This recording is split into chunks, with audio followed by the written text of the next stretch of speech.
Hello, everyone. This is Under the Mayo. Welcome to another episode of Profiles in Gaming Enthusiasm. Today's episode, we are joined by the YouTuber Tangomushi. Tango, how are you doing? I'm doing good. I'm doing great. Thank Great. you for having me. Yeah, this is pretty cool. Tango, do I just call you Tango?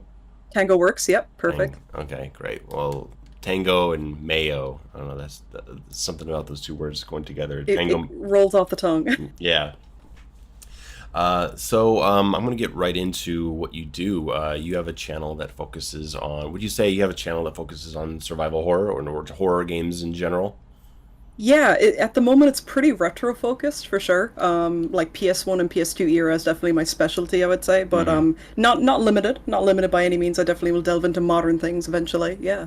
Yeah, I was surprised to see that your channel is actually fairly new. Your oldest video says a year ago, but in YouTube terms, that could be anywhere from like a year and 1 month to a year and 11 months. So It was how long ago? December, I think it was. December 2021, I think was my first one. Yeah. Okay, all right, so about a year and a half. Hmm. And what was the first video of yours that made you feel good about the response that it was getting? Well, not gonna lie, my first video, which was it was fixing the translation in Resident Evil 1. So, I compared the original Japanese dialogue to the translation and basically talked about any inconsistencies. Hmm. Because translation is a massive personal interest of mine outside of gaming and all that. And that actually did okay, I think, for first upload. Like I got a few Sure. comments from people that weren't my friends, so I took that as a win. But I think the first one that I guess popped off, I suppose, was the clock tower one. I think it was just, I don't know, maybe it was the thumbnail, maybe it was the title was just enticing, I guess, but that one's definitely the one that I was like, whoa. Yeah. It was almost overwhelming, the reaction to it, really. Yeah.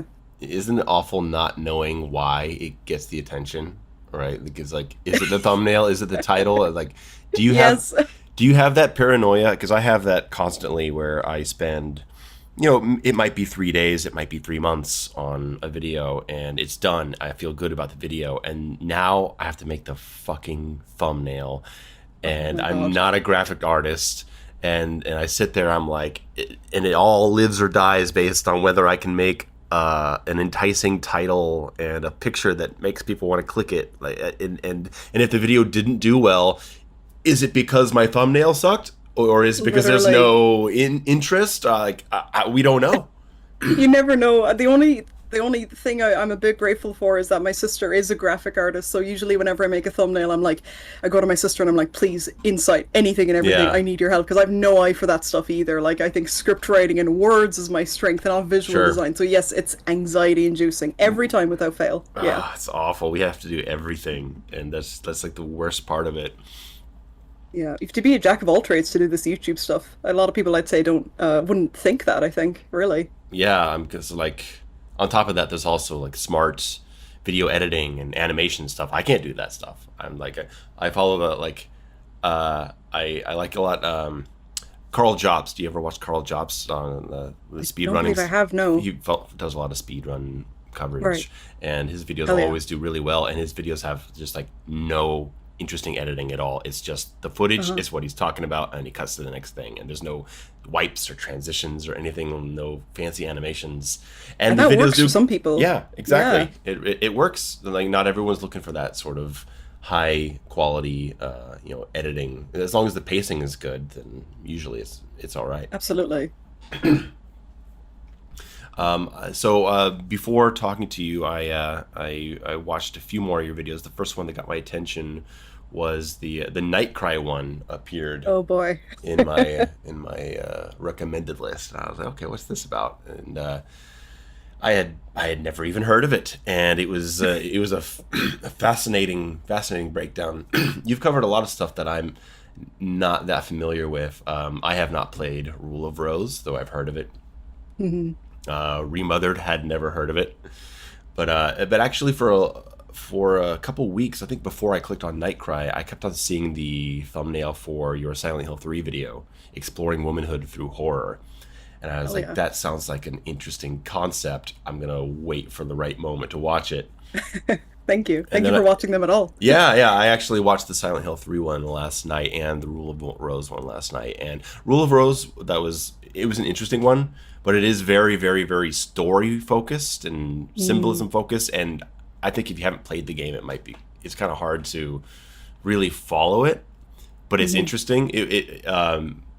But what I really liked was the Silent Hill 3 one because you're right in that Silent Hill 3 is kind of dismissed in a way because of the simplicity of its plot. And it is true because the plot is definitely a more superficial plot compared to something like Silent Hill 2, but the symbolism that is there is incredibly deep and it tends to get overlooked by the fact that the direct plot of the cult stuff isn't directly tied to the character and symbolism stuff that's actually happening. And that's, I think, the way that you broke it down was really interesting, and it made me realize and think about a lot of stuff that I hadn't even seen myself. Thank you so much. Like that's kind of how it is really with Silent Hill 3. It always breaks my heart a little bit when I hear people say like, "Oh, you know, 2 is great, a 3 is so like simple in comparison." It's like it's not really. It's just that I guess you know that's exactly why I wanted to make the video because I feel like it's a very much neglected area when people do video essays and whatnot. And it probably is ultimately because there's not a lot of female gaming creators in comparison, you know. And this isn't me being like, oh no, we need to get more women, blah blah blah. And I'm not trying to say that, but that's probably why it's not been talked about, or that's probably why it's not a very commonly brought up topic. And I was kind of amazed myself when I played 3 because I first played it when I was like 14 and then played it in my 20s. Yeah. And all these things that I was suddenly realizing because obviously you get older, you get wiser, you experience new things in life, and I was seeing 3 through a totally different lens, and that was surreal as a big fan of Silent Hill. It was surreal that this one that I was kind of sleeping on basically was completely reshaped for me. And then it was a video topic I wanted to do since day one, so it was a really cathartic getting that video out really, and for the anniversary no less. Yeah, you nailed it. It's that happens a lot with entertainment. You know, you watch it as a kid, and you tend to enjoy the superficial aspects of it more, and then you see something again as an adult, and you see all the things that went completely over your head. I mean, hell, even something like Ghostbusters, right? We watched Ghostbusters as a kid, and it's cool that they're shooting the ghosts. And then you watch it as an adult, and now you're just like laughing your ass off at the fact that like there's like that Ray is paying such a huge interest on the loan that he got for the Yeah. for the Ghostbusters station, and you all the like the weird like sex humor that's there, or like jokes that only adults can get. It happens with a lot of stuff, and I had never considered that it would be that way for Silent Hill 3 because like I said, like 2, all the symbolism, all the character, the deep character stuff, like that's what the plot's about too, right? It's about Exactly. what's going on in his head, but Silent Hill 3 is not about what's going on with Heather's like personality or her feelings. It's about how the cult is using her. Like that's the plot, but you were able to find that they're doing equally deep things with her character. It's just not directly tied to what all the characters are talking about and how the game ends and everything. Mm. And I thought it was interesting that your experience, as a woman going through the age of Heather and then now being older than Heather, and your experience in society, that you could replay a game like Silent Hill 3 and suddenly feel like you've gone through the things that she's going through just existing in society. That was really compelling. Yeah, and thank you. And I also want to emphasize, of course, that like as with any game that has those deeper images and symbolism, if you want to take it at surface level, that's so okay. Like Sure. it's not there's no like pressure from people because Silent Hill fans can be pretty intense about the symbolism and the lore and all the deeper meaning. And I think that you experience it how you want to, but it's really refreshing, I suppose, to play a game and have it be from a very specific viewpoint. On the flip side, I can't think of many horror games that are from like specifically a male perspective. It'd be if there is any, like I would love to find it because that would be a fascinating kind of game to experience, but I can't think of any off the top of my head that come with that very specific angle of the male experience of the world and all that. But it's cool when they weave kind of realistic concepts into, a cult's birthing a god plot, which is obviously very unrealistic in comparison, isn't it? Yeah. Yeah, there's so many things that I could talk about with this Silent Hill 3 video. I had never seen that stalker clip in the subway before. I don't know how Oh yeah. I missed that. I Uh, missed it too on most of my playthroughs, yeah.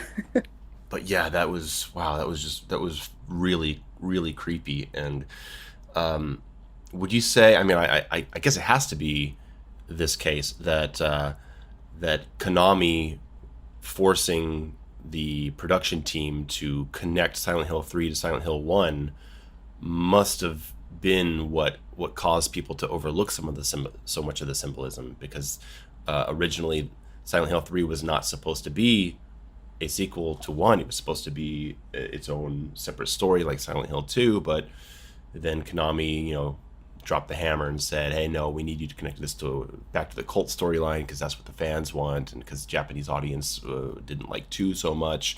and and so it's like they had all of this character and symbolism and experience built up for Heather's story, but then they had to change the game to be also about the cult. So it's like we have two different stories mashed together that were never supposed to go together, and it creates an interesting game. I mean, I loved that. I loved the connection to the cult because I was a big fan of the original game, but Mhm. I wish we could have seen that fully realized game that they originally wanted to make. Yeah, apparently, I think I haven't looked into it much, admittedly, but it was probably, I imagine, meant to be a similar idea of like, a game from the female perspective, but without the cult, I imagine. Yeah, Which is that would have been great to see for sure. And yeah, it's just the cult is like safe, isn't it? And I normally wouldn't be drawn to cult storylines, but I will say that Silent Hill, I think, does cult very interestingly, or yeah. does cult stories very interestingly, which is a bit of an exception to the rule for me personally, for sure. But yeah, it's just Konami wanted to be safe, and look, I respect that. As a company, they have to look out for their finances too. And like, yeah, exactly like you said, two actually was a bit of a, it was a bit of a like people didn't care for it. Some people, Yeah. anyway, didn't care for it initially, which is a wild concept now when you think about it. That two is like possibly the most revered horror game, some would say, Yeah. and to think that it came out to such a lukewarm opinions is nuts, really. But yeah, I respect what Konami had to do. It's also, Konami being Konami, isn't it? They were always, they always weren't the nicest of companies, even before the whole PT debacle. But Oh, you don't trust Konami? oh, they Shocking. broke my heart too many times. You know, I, As a Metal Gear and Silent Hill fan. yeah, it's just too much at this point. I'm going to spoil a little bit of my upcoming Silent Hill video, but I was actually one Oh, of those people that didn't appreciate Silent Hill 2 when it came out, because I was really? huge. I was in that boat. I was a huge fan of the original game when it came out, and I was really excited about 2. And when I played 2, I loved it as a game, as a survival horror game, and as a horror experience. Loved it. But the story aspect, I was I was too closed to it because the whole time I was thinking, what does this have to do with the cult? Where's Alessa? Yeah. I was too shut off to it that when it ended, it had no effect on me. It was just like, oh, that's but what about all the stuff from the first game? That's all I could think about when I played it.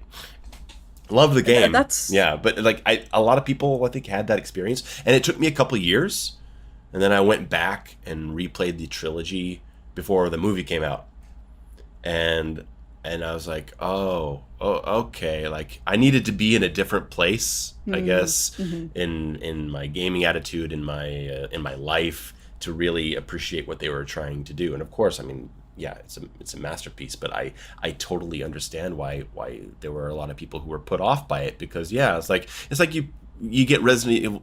It's okay. Resident Evil 4 is like the Ganados, but like, what if that had been Resident Evil 2? Like, you don't jump from one thing to the next so quickly in the sequel because it's going to put some people off, and I think that's what happened. Absolutely. It was a weird move, really, when you Yeah, think about it. It was a weird business move for Team Silent. Like, I get the impression that Team Silent, I don't know if they've ever confirmed this, but I got the impression that they always wanted Silent Hill to be like an anthology. kind of deal. You know, each game is its own thing, starts and ends. That's the game, which they did with 2 and 4. Yeah. But it's I imagine it was probably Konami were like, oh, play it safe, throw a cult in there. You know, it's nice and familiar, Yeah. if not a bit generic maybe. But yeah, it was a weird move for them, and I really, you know, when I grew up, and obviously you know, everyone sings song of praises about Silent Hill 2. When you hear that people weren't keen on it, that was kind of, I was like, what the hell were people thinking? This is a masterpiece. But Yeah. you really have to think of the context of the time it came out. It was a weird jump, and as Yeah. well, even like the horror is different too, because Mm-hmm. Silent Hill 1 and 3 are so like forward, they're so like aggressive, you know, the bloodstained walls, the rusted, this, that, and the Yep. other, blah blah blah. But 2 is so like toned back and kind of more somber and sad, and Yes. it's almost like a different franchise when you think about it, you know. Even when, like, you do have two moments in Silent Hill 2 where it flips to the quote unquote nightmare world. I'm not really, because it's not happening from Alessa or the god. It's just happening to him. But it happens in the hospital, where the hospital resets, and it happens in the hotel. But neither of them become like bloody, rusty places. They just look like they're like wet and older. And Like, derelict, yeah. yeah, like the hotel looks like it has been burned down and rained on, and the hospital, I mean, it almost looks exactly the same in the nightmare form. Just the lights are turned off. Yeah, it's weird. It's weird. Like Yeah. they don't actually go into that. And you know, if you're coming out of the first game, you've been playing the first game for a few years, and what you love is the nightmare world, and you play 2 and you never get it, and yeah, I mean, you can see how people might be kind of put off by it. And the same kind of happened again with 4 when 4 came along, because Yeah. then they went an extra step and they it's not even in Silent Hill. It's like Yeah. in some I think Ashfield is the name of the city. It's like, you know, probably Mm. nearby city. So then 4 unfortunately did not get the renaissance or whatever that 2 did. 4 is still a bit of the black sheep for sure. Yeah. Oh, hey, speaking of Silent Hill, I did have in my notes of things I wanted to ask you or bring up. I wanted to mention, be very careful using Silent Hill soundtracks in your videos, because I got started with Mortal Kombat strategy stuff back in like the early 2010s, and all of that stuff got nuked. It all got shut down because, Oh, wow. because of Silent Hill music. So Really? be careful about using official Silent Hill soundtrack stuff in the background. You can get screwed. Not just demonetized, but like video is no longer viewable kind of stuff. That's insane, because so many people use Silent Hill music. They It's do. like the go-to spooky music, isn't it? They do, and I have not used it since all those videos got shut down a few years ago. Oh my goodness. Yeah. Yeah, insider tip. I will be remembering that. Dear Yeah, God. I go with Resident Evil. I go with Tormented Souls, a few other ones, but Silent Hill is off limits for me now, because now I'm scared to death. Yeah, rightfully so. Yeah, Jesus. Sorry to yeah. hear that happen, though. Nah, it's fine. I'm embarrassed about the old stuff from 10 years ago. Anyway, it's better that it's Yeah, gone. I felt that. I'm the exact same with my old stuff. What do you mean your old stuff? You've been up here for 18 months. What are you talking about? Comparatively old. Because I watched my first video and oh, dude, I can't. I struggle. Anything pre-Clock Tower, I like to think it doesn't exist. That was a dark age for Oh, Tangomushi. wow, you're already at that point. Yeah, I think so. I think so. Even I watched out of. Is it just me who just rewatched my old videos, or am I just really conceited? No. Okay, here, look, here. I also go back and watch some of my old stuff too, because I feel like if you can't enjoy your own stuff, then maybe that means that it's not as good as it could be. Like, if That's very true. you Yeah. know, if a director should be able to watch his own movie and enjoy the product that he created. A cook should be able to enjoy, you know, the meal that they make for other people. Or so, you know, sometimes I'll be like, oh man, I'm gonna watch my old Alien Isolation review, or I'm gonna watch one of these things. But yeah, I think you should be rewatching your own stuff. One, just to, you know, enjoy your own the products of your own talents, and also to pick up on things that you think you could do better. Hell yeah, thank God. Makes me Yeah. feel better. I can't even, I struggle to even watch my Haunting Ground video, which only dropped in January. Like, even in those short few months, like, I look back at it and I'm like, oh my God, why did you do that with the audio there? Oh my God, well, that was a weird cut. You know, even back then, I still didn't realize I was uploading my videos, or rather, I was exporting my videos as 1080p, but Yep. I was recording the footage in 720. Yeah. So I kept wondering, why does this still look crunchy? It's like, that's some bad rookie errors. Oh. I definitely can't. I cringe at my own stuff from just a few months ago, but I just I think as well it's probably because like I don't have an like the reason I got into content creation is because I didn't really have an outlet for that stuff in real life. So I think I just inherently cringe at myself when it comes to video game stuff. I don't know what it is. I don't know what it is. It's just I don't know. So Just yeah. what you just said there, like, do you not have people around you that you can just talk survival horror stuff with? Like, is the online space the only place where you can really indulge in these interests? Yeah, very much so. Like a lot of my, even growing up, a lot of my friends that were into video games, I've always found myself hanging out with people who are into things like TTRPGs and more tabletop gaming, and that's cool. I respect it. I have all the love in the world, like, you know, hell Hmm. yeah. But I never got into that personally, so it's kind of a foreign world to me.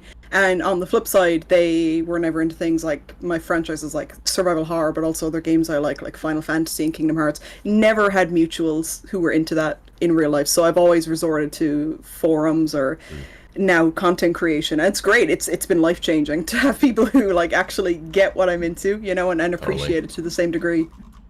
Totally. I've enjoyed that myself, being able to connect to people who like appreciate the fixed camera angles and stuff like that of the original Resident Evils, because it's hard to like, if you go to you go out to a bar and you start talking to someone about fixed camera angles survival horror games from the 90s.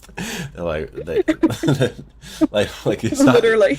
Yeah, I mean, maybe once every 5 years you'll run into somebody, but yeah, like actually being able to talk about those games and what was so interesting about them, from an artistic presentation, also from a gameplay presentation, has been nice. When did you first get into the survival horror or horror genre of games? Was that one of your first things that you got into as a kid, or something you discovered later? It's I think what it was is it was always present in my life, but I never specifically thought I was into survival horror. Like I grew up playing Resident Evil and Silent Hill, so Hmm. they've been mainstays since I was a kid, but I never would have said, yeah, I'm super into horror. They were just coincidentally two horror games I was into. Sure. Until I kind of got into content creation, it's like, no, you actually clearly have a massive passion for this, but never realized that this genre in particular. But yeah, I think it was like, God, it was either Resident Evil 4 or OG Resident Evil 1 were my first Resident Evils when I played Wow. when I was like 10, I'd say. I can't remember. It was one of the two. I played them very close to each other. So I kind of grew up playing both the OG style and the what was then the modern style of Resident Evil. Okay. Um, yeah, and it was just got so many insane memories. Just they very special those games to me, which is why honestly, if I could make my entire channel Resident Evil and Silent Hill focused, I would like happily. It's just they're very special to me, those franchises. Talk to me a little bit about Nightmare of Decay. I see that here as one of your first videos. What's your thoughts on Nightmare of Decay? That was such a cool little game. So, for anyone listening who might know what that is, that was an indie game that came out, I'd say, last summer. I would say early June, July last year. I would say, and it's a total homage to Resident Evil and Silent Hill. I think I found it from watching Balk the Soup, the Resident Evil streamer. If you're familiar with him, That's how I found it too. oh no way, there you go. Yeah. Hell yeah. He played it and I was completely enamored with it. It was just a total love letter, even down to like the save point looks like the Silent Hill 1 little notepad save point. There's Angela, the character that looks like Angela's in it for like 2 minutes, but then it's kind of got this self-aware goofiness where it has Banjo Kazooie-esque talking, and it was just a total like you can tell the person was drawing from multiple things, primarily Resident Evil and Silent Hill, but it was just I love indies for that reason, which is why I want to delve more into the indie scene on my channel because I feel like that's where you find the true creativity nowadays when it comes to virtually every genre, I think, Yeah. and especially survival horror. There's so many throwback games like Alyssa, one that you even covered yourself. Like that's another big favorite. Just Which complete which one? Alyssa. Oh, yeah, yeah. just total love letter, and that's great, especially because those games aren't feasible in the AAA market anymore. It's great that they're being kept alive elsewhere by fans, really. When are you going to be talking about Signalis? Oh, I'm actually only just playing it right now. Oh I'm only doing my man. first playthrough. It's good so Oof. far. I'm only like halfway through, so I don't think I've been fed much of the story yet, but gameplay is great. Yeah, The inventory is a bit limited, is all my only complaint I can say about it so far, but otherwise it's really impressive. I said that in my video that I think the only thing is that the flashlight should be its own equipment and not in the inventory. That's Yeah. that's the only thing, and I think the inventory would feel Hmm. a lot Hmm. better. But Signalis is going to require multiple playthroughs. You're going to have to play through it a few times. I mostly ignored the story. Oh, this is actually, hey, let's talk about this. What is up Hmm. with the note reading in horror games? What's going on? I first started noticing this in the first Amnesia, when I was just like, everywhere I went there was a note to read, and Signalis, Jesus, it's like there's like three notes to Yeah. read per room, and Yeah. after a while it's just like, fuck off. I just want to play your game. But Signalis is one of the only games I've played where after finishing the game I said, you know what, I'm gonna replay this game on easy and just read every note and start writing down stuff myself because it was that interesting of a story. And so it does tell a great story, but it just seems like every horror game nowadays, they're making these bigger worlds, more lore, more background, and more story to absorb. But I guess since they're indie games, they can't afford to also animate cutscenes and integrate a lot of like environmental storytelling. So they just scatter notes, hundreds of notes all over the game. And whenever I bitch about this, I get people telling me, "Well, the original, Silent Hill had notes and Resident Evil had notes." Okay, go back and play Resident Evil One. There's the itchy tasty note, Hmm. which is like 4 pages of random scribbling, and then there's like what, the Plant 42 lab Yeah, book, exactly. and there's like a couple lab notes in the laboratory. There's barely any notes. Silent Hill, you can go an hour without reading a note. They were limited, they were specific, they were all important, they were spaced out. And now it's just like there's a note in every room, and it happened to me with the bunker. Amnesia: The Bunker is it's close to being my favorite game this year, Hmm. but it's full of notes, and so I'm open to your story for about half an hour, but if in half an hour I've found 20 notes, I'm done, and I just want to play your game, and maybe I'll go back. But I don't know. How do you feel about this? Do you just take your time and read every note you come across when you play a new horror game, or do you have to go back to it later? How do you feel about it? I am totally on the same page. Pun. I am totally on the same page as you with the note. It's lazy storytelling. Yeah. Simply put, if you have to rely on notes to build your world or to lore building, whatever it may be, you're being a lazy writer, in my opinion. Maybe that's a harsh thing to say, but I really felt it. I know it's not indie, but just as a means to draw a comparison, in the Fatal Frame games. Oh my god, those games are insane for notes. They are insanity, total insanity. You'll sit down and you may as well like make yourself a cup of tea and Yeah. come back and sit down because it's like 7 pages of just someone blabbering on, and half the time, not gonna lie, it's not very relevant. And I think it's interesting you bring up the OG Resident Evil and Silent Hill because you're very right. There is so few notes in those games, especially Silent Hill. I genuinely can't think of any notes in that game. But what I liked about the notes in Resident Evil 1 OG is the itchy tasty one, for example. Like, it's not world building well, I guess it is really, but what I like about it is that it's unsettling Yeah. because you're seeing with that note is so impressive to me, and how, itchy tasty's become such a casual phrase now because it's showing literally the decay of someone in writing, like he's succumbing to the virus. And it's like, I can only imagine what that was like to read back in the day, seeing that on paper, and then you, moments after you read the note, you actually get attacked by a zombie. So it's that was great. That's really effective, the way they use Yeah. that note to tie into the context. But when you're just like loading a bunch of notes full of like giving, especially the Fatal Frame games, like I said, are criminal for it. It's lazy, and I hate it. Yeah, it has to be complementary to your main storytelling. Like you just said, Silent Hill. I mean, like notes that come to my, if I think Silent Hill 2, notes that come to my mind. There's the blurred out news article about and the Orozco family murder, which for Angela. There's the Walter Sullivan note in the trash by the apartments.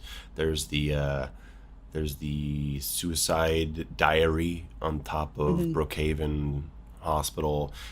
But like, just the fact that I'm able to identify specific notes means that they did it right.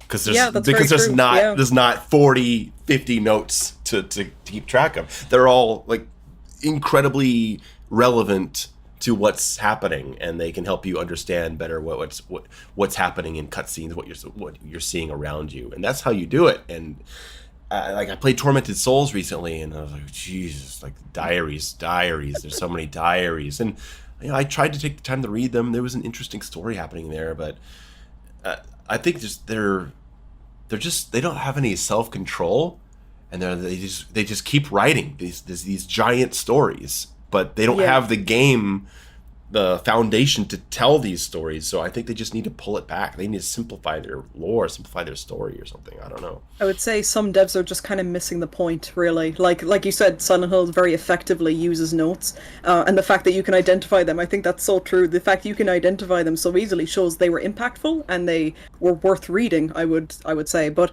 yeah, I think some devs they see notes and they're like, well, that's a staple of survival horror. I'm just going to throw 50 notes in there. It's like, no, not quite. You're on the right track, but not quite. Oh, yeah. God. This sounds like a good Mayo video. Yes, it does. I think you're onto something here. Maybe I'll do a video on survival horror notes. That might be good. And on the topic, actually, if I may just say, since you mentioned camera angles earlier, I loved your video about top 25 camera angles. Oh, thank you. Because that was just such a great idea, because it's something that's so like standard in old school survival horror, but I don't think I've ever seen a video specifically on camera angles, which is amazing, and how effectively they can be used for horror. I just thought that was a fantastic concept for a video. Thanks. You know, like whenever I make a video, like I'm not aiming for huge views. Like they happen if they happen, right? But I think that was the one video where I was a little let down by the performance. I was like, man, because that's something that I've believed in, I've been passionate about since I played the games. Because I remember being a kid and playing Resident Evil 1 on the PlayStation 1, and my mom standing in the doorway watching me play, and she never watched me play video games. And she stood there and she just watched it.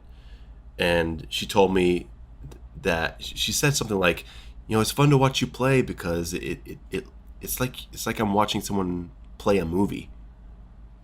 And that was absolutely because of the camera angles. Yeah, you can watch it. Absolutely. And it's being directed. Every single shot is meticulously planned out to make you feel something, like cinematography in a movie, like a painting. And the fact that people just completely dismiss the entire art form as, well, it was just a limitation of the technology at the time. Well, so was Super Mario Brothers being a two-dimensional game. Right? And we don't see people shitting on 2D platformers for being a limitation of their time.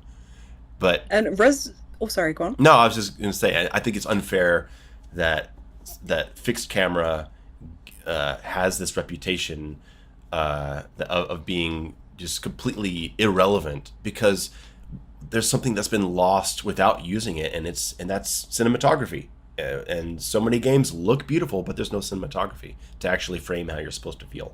And I miss it. And I'm glad you enjoyed the video. That's one of my favorite videos I've ever made. Yeah, you should be very proud of it. And it, as well, on the topic of cinematography, like the original Resident Evil 1 was revolutionary in so many ways, but as well the door animations, the way they hid the loading screens effectively, or hid the loading times more specifically, with a door animation, like that was... Whoever came up with that at Capcom, they should be CEO. That was genius, because it makes it feel cinematic. It never feels like there's a loading screen. And now, obviously, nowadays we can acknowledge that that's what it was for. But imagine back then, it made the game feel so fluid, on top of building tension. Because when you see that door animation, and you don't know what's in the next room on a first playthrough. It's seeing the doorknob slowly turn and then the door open and then it moves you through. It was genius. It's fantastic. I've so much love. Like the original Resident Evil is still my favorite. I prefer it personally leaps and bounds over the remake, which maybe that's a hot take in and of itself, but just for the sheer influence of that game is immense beyond just the horror genre, but especially within the horror genre, obviously. That's an interesting view, and I think we should continue with that. So you say that the original Resident Evil is something you prefer way more than the remake, and I don't subscribe to that. And many other fans would say that the RE1 remake is the definitive experience. But of course, I still love the original game. It's got a very, very special place in my heart, and I like replaying it to this day. What is it about the original game that you prefer so much more over the remake? Like the remake is perfect. I even if I prefer the original, I cannot deny that maybe in some respects the remake is the definitive version. It definitely visually, I would say, even though I do love the old chunky graphics of the PS1. But I think it's just the influence the original had should never be forgotten, and the remake shouldn't. I don't agree. I see a lot of people say about Resi 1 remake that it replaces the original. There's no need to go back and play the original because the remake exists, and I hate that mentality because yeah, it improved on it in many respects. It added in great things like Lisa Trevor and The defense Lisa system. Trevor, that's her name, isn't it? Yeah, exactly. And the defense system and the Crimson Heads, which are like terrifying. But Yeah.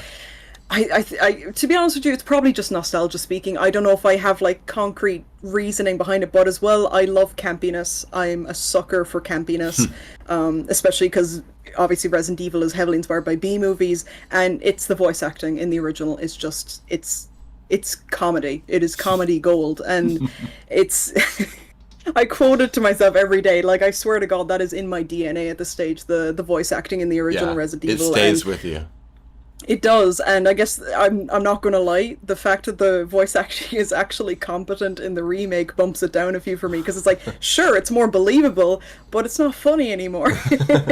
That's just me. I know I'm an outlier with this opinion, and the remake is still a masterpiece. But I will always have a leaning to the original. It's totally understandable. Like, I've probably mentioned this in another interview with a Resident Evil fan, but I had my copy of Resident Evil was scratched, and I don't know. Wait, was it?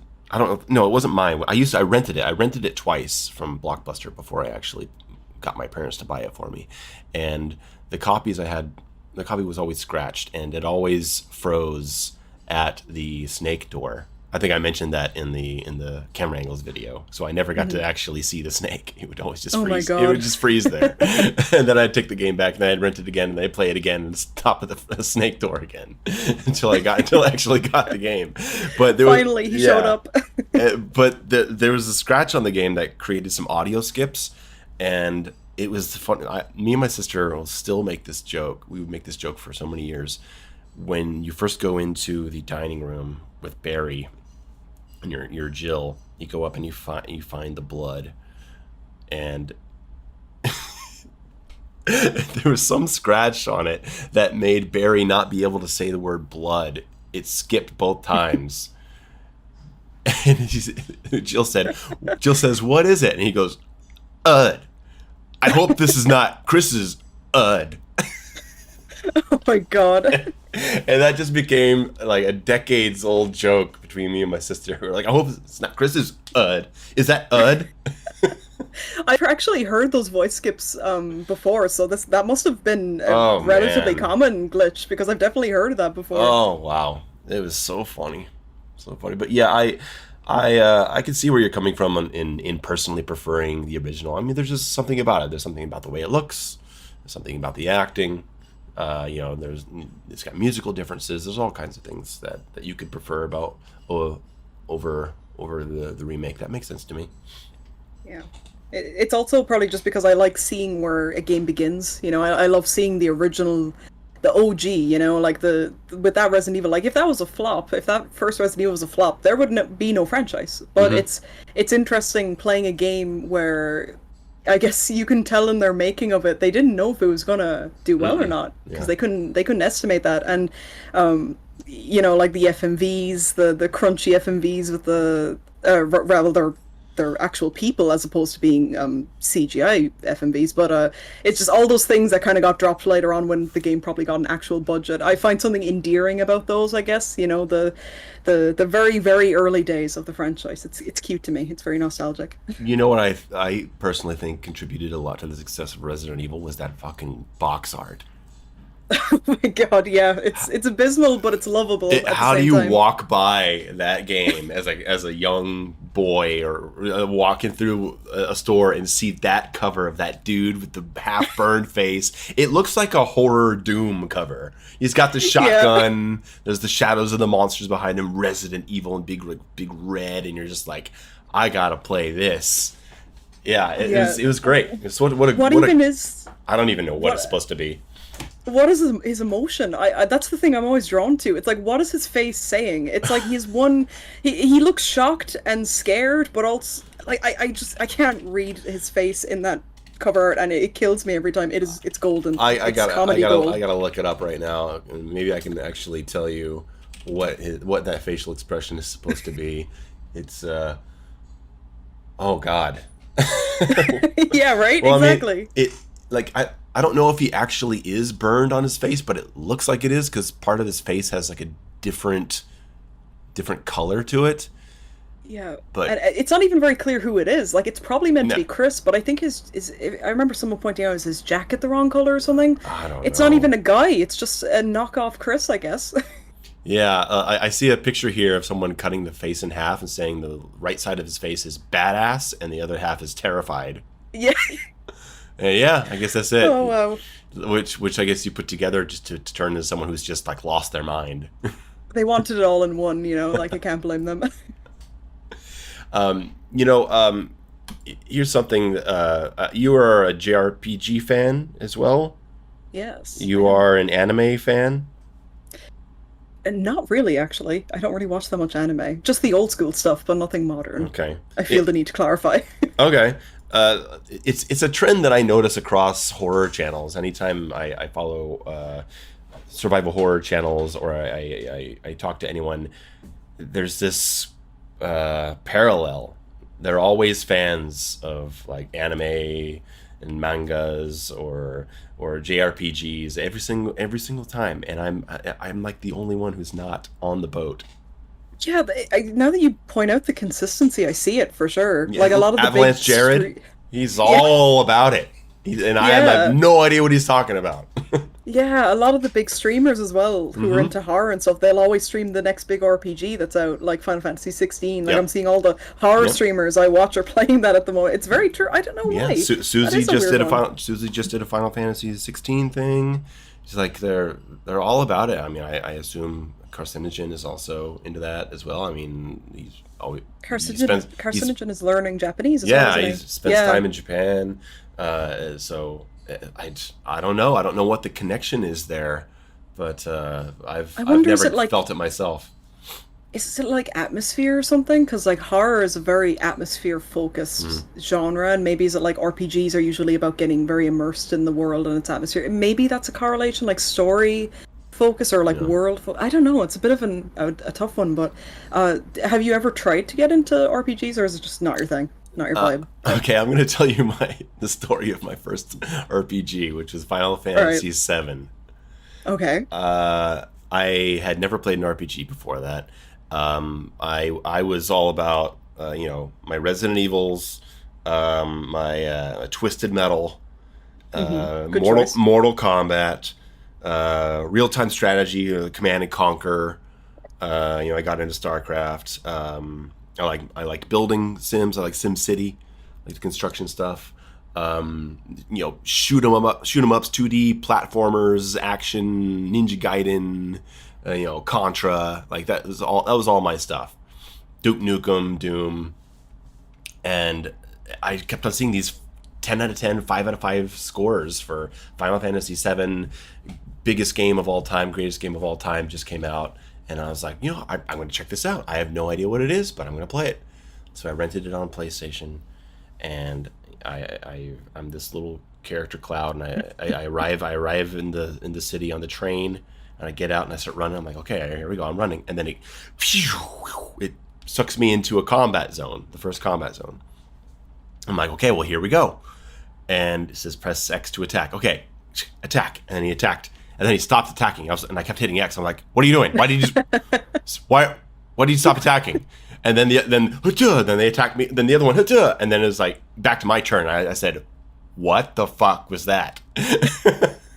Oh no, poor turn-based. I had never heard of it. This was the first time in my life I had ever experienced or even heard of turn-based combat in a video game. And it was so off-putting to me, I couldn't get into it. I played it for about 3 hours, and then they tried to tell me about what's the magic system in that game called? Materia. Materia, right? And they go through this huge-ass explanation. And then at the end of it, like one of the characters was like, "Hey, that's really confusing. I don't really understand it." And they're like, "Yeah, I know." And like the game itself was telling me, "Yeah, you're not gonna get this." And I was like, "Okay, well, fuck it then." So that's so fair. I played it for a few more hours, and I fought a couple bosses, and I was like, you know what? No, I think I'm gonna let this go. Now I have come to appreciate turn-based games more. In my adulthood, a couple years ago, I didn't play all the way through it, but I played a few hours of Chrono Trigger just to, experience it. Okay, cool. I get it. I get the appeal. It can be fun. I like Slay the Spire is a turn-based card battle game. It's one of my favorite games of all time, so I'm not against the concept. But I don't know. It just didn't work for me, and I think because of that, I had no exposure to any RPGs going forward. Because how could I if that was my experience? So yeah. I don't really know. I am not the biggest RPG guy. I've played some. I appreciate RPG elements in other games, but straight up RPG is something that I can appreciate, but can't really get into so much myself. It's not your vibe. That's so fair. And honestly, like on the flip side, I've always loved turn-based just because of how I guess strategic it is. It's kind of like chess. Like you take a turn, I take a turn, you take a turn. But I totally, completely understand how someone could hate it because it's quite restrictive, really. Like, and on top of the fact it looks a little goofy, especially nowadays when you've got so many cool action-focused things. It's like, why the hell would two people just be standing opposite each other and taking turns taking hits? Like it is outdated, and I respect that totally. And maybe even back then, like, people probably thought it was outdated back then too, maybe to a certain degree. I totally get it. I respect that completely. I've met a lot of people actually who don't like turn-based. I think it's an opinion that's becoming more common now that games can be way more cinematic. Yeah, like I really hate the phrase outdated. I mean it's not popular, sure, but like but there are still turn-based games that, I mean, like I said, Slay the Spire and some of those card battle games, they're literally turn-based. But for like RPG combat, I guess it's more niche now. It's not that you can't release a game that is turn-based combat, but you just can't. I guess you can't do it on a AAA blockbuster scale, trying to get $300 million. The only one that seems to be managing quite well that's still AAA is Persona. I believe they're turn-based. Okay. I never got into Persona personally. It's not one I'd go for, but I do believe it's pure turn-based, which is quite impressive for a franchise that's one of the biggest RPGs right now, for sure. Yeah. It's kind of like survival horror. Like, what other AAA game is doing survival horror than Resident Evil? Right, like Resident Evil 2, the remake, I think proves that survival horror can absolutely have an audience these days. But there's no one else actually doing it outside of the indie scene. Yeah, it's kind of just all been remakes. Like Dead Space came back, Alone in the Dark is being like rebooted, but there's nothing else consistently releasing. Like Resident Evil was carrying the horror genre for a few years there. Yeah. Between 7 and 2 and 3 remake and 8, like there was this period of time where horror was dead as a genre outside of Resident Evil, really, and obviously in the indie scene, of course. But in AAA, I think Resident Evil kind of single-handedly revitalized the genre because with 7, believe, I guess. Yeah, definitely. And then even more so then again when 2 Remake came out, because Yeah. I'm pretty sure Silent Hill, the developers have said, unless I made this up, but I'm pretty sure the developers for the upcoming Silent Hill games have even said that seeing 2 Remake, Resident Evil 2 Remake that is, do well kind of pushed them to Mhm. give Silent Hill another look. So we have a lot to thank that game for. It's been feeding us Yeah. when we were in a drought. For sure, and you know, I'm saying that no one else is doing survival horror, but we do have other games coming out. Like Alan Wake 2 is supposed to be Hmm. a lot more of a survival horror focused game as well. I mean, Amnesia: The Bunker isn't like a big budget game, but I mean, the Amnesia games do well, and the Bunkers, I imagine they do, and the Bunker is really really solid as a survival horror game. The Silent Hill 2 remake, I mean, who knows? But I mean, I assume I We'll assume see. it's being developed as a survival horror game. So Yeah. that's something we can talk about. Let's talk about Silent Hill 2 remake. All right. When you heard that they were officially remaking it, what was your reaction? It made sense with the remake. There's so many remakes. There are a dime a dozen nowadays. So I knew that if any of them, even though in my heart of hearts I wanted it to be one, because one makes sense to remake, being the OG, it's the oldest. So you could Hmm. argue it's the one. Some would say it needs it the most, but I knew that two is the golden child. Of course, it was going to get remade. Yeah. There's a lot of cynicism around that remake. Because a lot of people think, oh, how can you remake it? It's perfect. It's great. The UK, there's nothing to fix. There absolutely is things It to is be not a fixed. perfect game. I am a diehard Silent Hill fan, but that combat is awful, dude. Yeah, Let's be real, the combat sucks in Silent Hill, so that would be a welcome change. but But yeah, okay, but let me ask you something. If you make satisfying combat in a survival horror game like Silent Hill, doesn't that make you want to fight more than run away? yeah, it's a tough one. It's a tough one. I guess.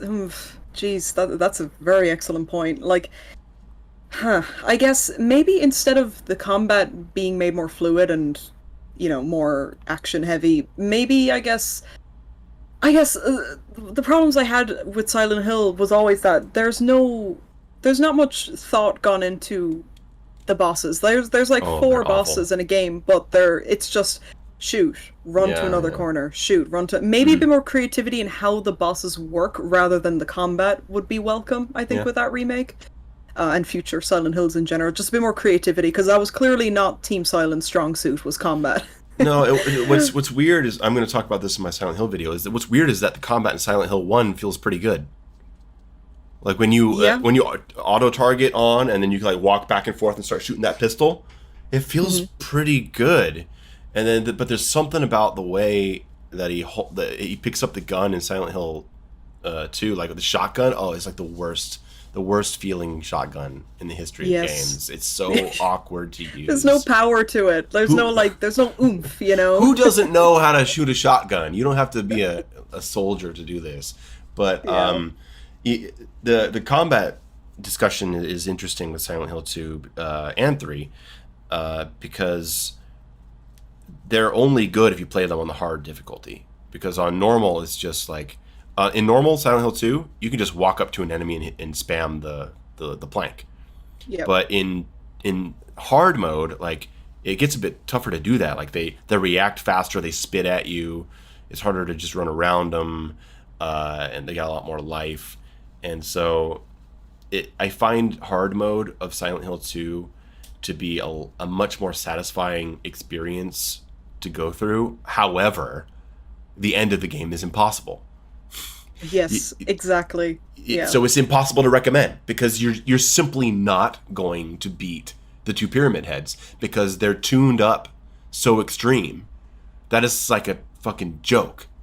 And then if you do by some miracle make it through a 20-minute fight with the two pyramid heads, and then you go up against Maria, you have no bullets. And so a lot of people don't know this, but the Silent Hill 2 is actually programmed for the boss to auto die after 30 minutes. So just in case you run out of ammo, which you will have no ammo if you're playing on hard, and you literally just have to run circles around the room for half an hour until she dies on her own. That is terrible game design. It is objectively, and no one can defend that one. Yeah. There's no coming back from that one. And as well, the Silent Hills were always very bad for definitely on the lower difficulties. They give you way too much ammo. Like you could Yeah. make it to the end of Silent Hill 2 with like 200 handgun Oh yeah. bullets. Oh yeah. Who would need that much? You know, like they were never good at balancing how much they give you in terms of like replenishables like ammo and No. health and all that. On hard you need it obviously, but on normal like you can get to the end of the game with insane amounts of ammo. That's something that the remake will absolutely do better. Yeah, that's the interesting thing about it is because there are aspects of the gameplay of the original Silent Hills that could definitely be improved, and but like, what is the cost? Like, if we get a game that plays better but mangles the story, is it worth it? That's what I worry about. I worry about, look, okay, the old games are flawed games. They're masterpieces with big problems, and like, it would be nice if those problems could be fixed. They'll never be fixed, but remaking them and fixing those problems, like, what if they screw up something else that's much more important, like atmosphere or voice acting or character development? Like, that's my biggest fear about this, is I feel like the Silent Hill 2 remake may actually look great, play great, have great level design. It could have great puzzles. It could have satisfying combat. It could have good resource management. It could have good exploration. It could have good music. It could nail all of those things. But if they mess up the characters and the story, then it's going to be like, I'm going to hate it. Yeah. That's the weird thing. My brain is fractured into two pieces: the game and the story. And I'm incredibly worried about what's going to happen to the story. And I don't know if you saw my video on why they shouldn't remake Silent Hill 2, but for anyone who has not seen that video, my worry is that, I'm going to restate it here. My worry is that that story worked really well in 2001, because what other games in 2000 in that time, or even in the 90s, were dealing with like hardcore psychological issues? Not many, right? And so playing something with that story of what happened to him and his wife, that was shocking. A game had not done that to us before. And so it helps with the twist being unpredictable, because it's easy to believe things on the surface when you pick up that game as a kid 22 years ago. But now there's so many games that are, have like psychological, trauma, and characters with fractured memories, and it's already so common to see in mainstream games, even, that I feel like anyone who picks up this new Silent Hill 2 remake and they play it for the first time and they hear the premise, they're gonna call the twist in 5 minutes. Yeah, yeah, it's been done because everything's kind of copied Silent Hill 2 now. Like, Yeah. not that's a mean thing to say. They might have all copied Silent Hill 2, but obviously it had a massive impact on the psychological horror scene. That a lot of things you can tell when something has taken inspiration from Silent Hill. It's influential for a reason. Yeah, I suppose the only thing that I think helps Silent Hill 2 OG still prevail as a great game now is that I feel with the cutscenes and with the dialogue and with the voice acting, there's such purpose behind every camera angle. There's such purpose behind every line of dialogue. There's so many layers to things characters say. It's not only was the concept of it groundbreaking at the time, as in the story, but also how it was executed is Yeah. timeless to me personally. Yeah. Maybe that's my Silent Hill simp coming out there, but it's going to be the only way they could top that, or not even top it, but even just match it in the remake is don't change the dialogue. Just make all the cutscenes replicas of the original, but with prettier graphics. But then people are going to complain and say, "Oh, why didn't you bring anything new to the table? There's nothing special about this. You didn't need to make the remake." I feel like I don't have much of an opinion of Bloober as a company, but I feel like they're fighting a losing battle remaking too, because you're either going to get people who'll say you changed too much, or you're going to get people who say, "Ooh, you didn't change anything. Why did you even bother making this?" They're never going to win, and Silent Hill 2 fans in particular are very, very protective, and rightfully so. But so much to the point, I feel Bloober, I don't feel like they're going to win, and I feel bad for them, actually, that they're in this position.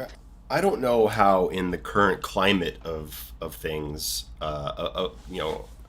I don't want to get too like socio-political, but Hmm. I mean it's a controversial story. I mean, like, okay, spoilers for anyone listening to us who doesn't know the story of Silent Hill 2. I'd like to get into it a little bit. Hmm. All right, this man, he basically he smothered his wife because her illness was he couldn't dealing with her illness anymore because he felt like it was ruining his life, and he can't deal with the guilt of it, and something about the power of the town, creates a way for his inner guilt to start actually manifesting and punishing him for what he's done, and he's so mind is so fractured by the trauma of what he's done that he's blocked it out, and so now he's reminding himself of what he did, and the story, it can go in multiple ways. Or like, obviously he did a horrible thing, an indefensible thing, right? But he's never painted as an evil man, that unless you go like a specific ending. Because your actions change the ending of the game. Because when you're talking to Mary at the end of the game on the bed, you're not actually talking to Mary. Like, Mary's not back from the dead to talk to you. Like, talking to her and working through what happened, that's all your own inner guilt. That's coming to terms with what you did. And Mary can forgive you at the end of the game. And that's a pretty controversial way to tell the story, that this man who did this to his wife can leave at the end of the game feeling that he has, accepted what's happened and earned forgiveness and leaves with Laura and to raise this girl the way that Mary would have. When really Mary never forgave him. Mary's dead, right? Mm-hmm. Like maybe the real Mary would absolutely hate what just happened. But then there's other endings as well where the Mary that you talk to straight up does not forgive you, and you end up leaving with Maria, right? And like basically feeling no guilt for what you did, but you leave with Maria, and there's just like the way that they deal with him as a character, they never like, they don't just like clearly paint him as a horrible person, but he's not painted as like a hero either. He's a very complicated character. The fact that he can leave the city feeling that he's earned some kind of redemption and forgiveness, even though that just comes from within, like, that's still kind of fucked up. And I mean, if they stick to that, then I mean, how many sensational articles are going to be out there about the problematic story of Silent Hill 2 being told today, and that it endorses that someone could do this to a woman, and that they can come out feeling forgiven. Like, I don't know how you retell this story today. I'm concerned about it. Yes, rightfully so, and it's again more masterful storytelling on Team Silent's part, that they were able to make a story where, yeah, like you said, he's not painted any particular way. You can make your own opinion of him. Like, I've talked to people about Silent Hill, even people who don't play games. I've talked to them just about the story because know me to somehow shove it into every conversation I'm ever in. But well, 3 tequila shots, and then exactly, you don't know what I'm going to talk about at the bar after that. But like, everyone has a different answer. Some people say, he did a bad thing, but he's not a bad person. Other people just say he murdered someone, he's a terrible person objectively. Like, it's fascinating that they were able to craft a story that it's kind of a tale that'll never go out of, like, it's a story that'll never die, because you'll always have the question of, was what he did wrong? Or it's morally dubious, it's morally gray, and that's great. And yeah, I do think that we're in a time now where that could be seen as, the fact that they're not taking a clear stance on James as a character, the developers that is, that could be seen as them endorsing it, which is, it's bullshit logic in my opinion, but that could happen. And same as well for the other stories that go on in it, like Angela, Go To Reason. It's just, it's masterfully done, that what it implies without showing it, or without having to tell you explicitly, but what it's implying is so dark that I don't know if you could get away with it nowadays. And that breaks my heart because that will completely destroy Angela, who is one of the most tragic characters in a horror game. Yeah. That'll completely destroy her story and character. It will. If they have to like censor it, and if they have to censor it and kind of tiptoe around it, like I'm totally all for being careful with it, yes. But if you have to censor it, you're going to dull the story. You're going to ruin her kind of point in the game, and that'll be heartbreaking if that is how it ends up being. Yeah, I'm worried about the character changes or story changes, and for the sensitive topic stuff, and also for the predictability aspect of it. Because, like I said, I mean, I think people playing this game now, like, okay, look, if Silent Hill 2 came out in 2001 as a movie, then the entire audience would have predicted the twist in the beginning, because it would have been obvious. The reason we didn't predict the twist was because it was being told in a video game, and a video game had never messed with us like that. And I think that's an important distinction to make in the difference between video game storytelling and movie storytelling. Movie storytelling is so far ahead that a twist that is predictable in a movie in 5 minutes could be unpredictable in a video game for 12 hours, because we're just not as accustomed to. We don't have a Martin Scorsese, right, of video games, right? Yeah. We don't have that level, and so we're a little more forgiving. We're a little less observant as to things that might be obvious in a movie, and because of that, I think that we've come so far that I think that a Silent Hill 2 remake could possibly be very predictable in the twist. You know, look, everyone's going to be Twitch streaming and reading like 200 people. LOL, he probably killed his wife. You know, like it's. I just don't think it's going to work, and because of that, I think that they're going to try to change it into something else. Did you play the Dead Space remake? I didn't know, just the original. They changed the twist at the end.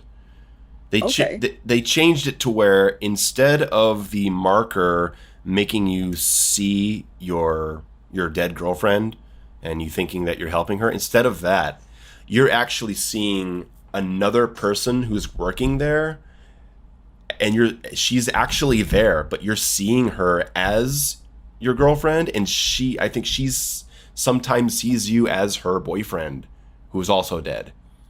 Okay. And so at the end of the game, instead of realizing that your girlfriend was never there, instead now like your girlfriend's face transforms into this other girl that you had been making contact with, and you're like, oh my god, it's been her the whole time. And jeez, that's massive. it's a interesting change. It's one I laid out why I don't think it worked, but I fear that Silent Hill 2 is going to do something like they're like, we're going to put our own twist on the twist.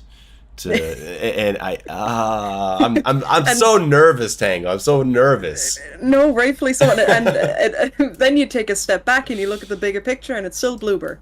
It you is. know, and like I'm not just trying to shit on them, but I do think they have made some questionable choices in their games, and I think it's a weird move on Konami's part. I just don't think. No shade, I wish them all the luck in the world with Silent Hill 2, but I do think that they were a questionable choice for this remake, especially because they don't really have that many games on. They're not like this world revered, or maybe it depends who you ask, but I would not call them like this world revered developer that is frankly worthy of a game like Silent Hill 2. So it's a wild choice. But yeah, I think you're totally right. I think that they could be like, well, this is a remake and we have to leave a mark on it because we're making it. So let's completely change like what happens to Angela, or they'll have like, you know, Eddie do something like insane and wacky because he's the crazy guy in Silent Hill 2, you know, like you could see them like making some weird change. It's like, no, you ruined it. Just that one change and you've ruined a masterpiece. It's over. It turns out you were Mary the whole time. What? Oh, stop. They would, though. They would do that. They will. Just to spice things up. And then they're going to get blasted by Silent Hill fans who already are prone to blasting things anyway. And it's going to be a rough time. I don't envy them. Time. They are not in an enviable position. I mean, they must be scared to death at the same, like excited and also scared. Like, of every decision they make, right? Of everything. Because look, it's a remake. They're going to change things. Things are always changed in a remake. Things are always added. Things are always taken out. Things are always modified. It's going to happen. And with every single decision they make, they must be like second guessing and triple guessing. And so I mean, we'll see. Like I said, if it plays great, if it is a great survival horror experience, a big part of me is going to be happy. I didn't like what they did with the Dead Space remake story so much, but I still played through the game 4 times because I thought it was really fun. So maybe we'll at least get that with Silent Hill 2. But if the story is screwed up and it becomes what a new generation thinks the Silent Hill 2 story is, and it's wrong, then I will say that it was not worth it. They will become my mortal enemy if they do that.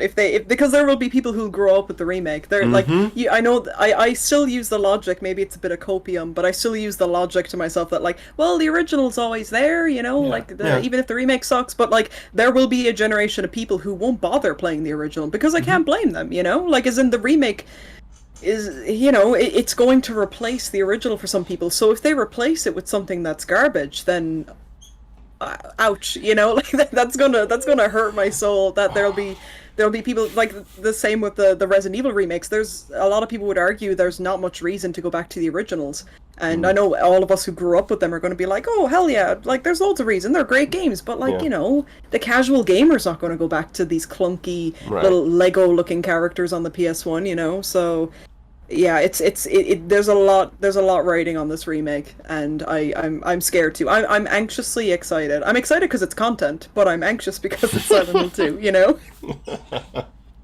The one thing that's exciting about this kind of work and talking about these older games is that you get people to play them. That's the interesting thing. I get so many people telling me that like no one wants a classic survival horror experience. No one would play a fixed camera game. No one would like it. You only like it because of the nostalgia. I get that all the time. But I've heard from so many people who have watched my videos or Jared's videos or Susie's videos, and they go back and they play the original.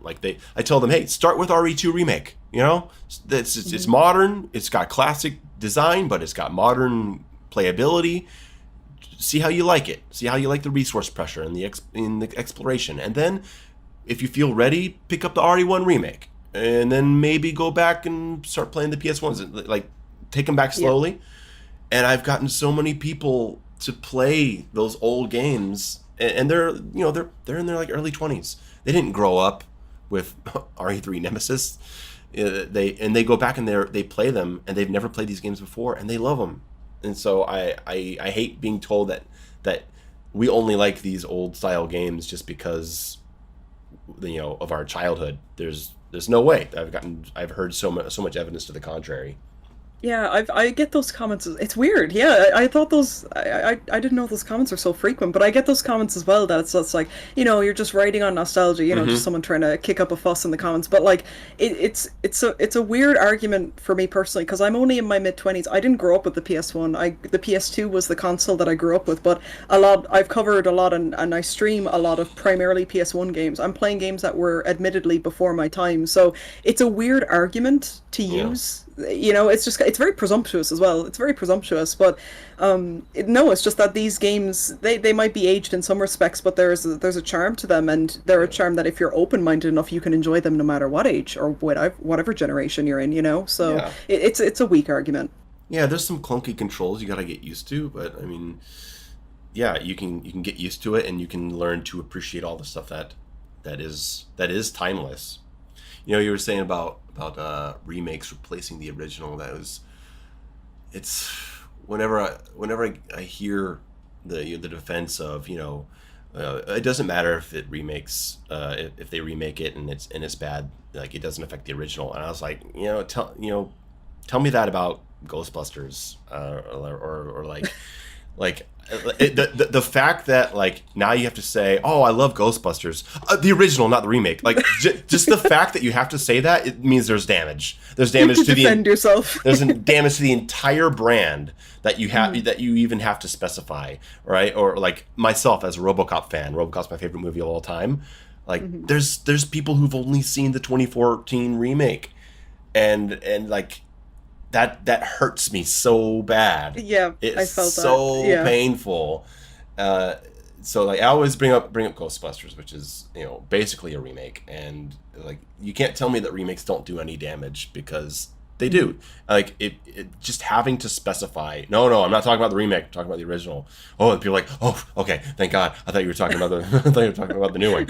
Like that's damage right there. That means it shouldn't have been done. And I don't care how many new people it gets to watch the original. I mean, yeah, that's always going to happen. You remake something, it's going to make some people go back and look at the original. Yeah, that's always good.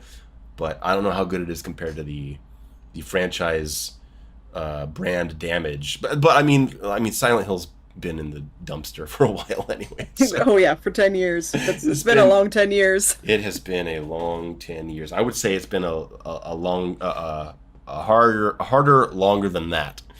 But my God. Especially with the post Team Silent, it's shaky at best. Once you get past 4, it's a no man's land. It really is. And when I get to my Silent Hill video, I keep on mentioning it because I'm excited about it. I'm excited too. I've been asked for 3 years to talk about Silent Hill, and I'm always so nervous to do it because it's, I don't know, what do you add to the discussion? There's so it's already been talked about so much, and I'm not going to talk about anything after 3. I decided I'm going to briefly mention 4, and I'm just going to dismiss everything else and say I'm not going to talk about it because I don't really like the other games, and I don't want the video to turn into like a hate fest. I'm just gonna keep it to the trilogy, talk about those feelings, and then leave it at that. I presume you're not a 4 lover then. I played 4 1.5 times.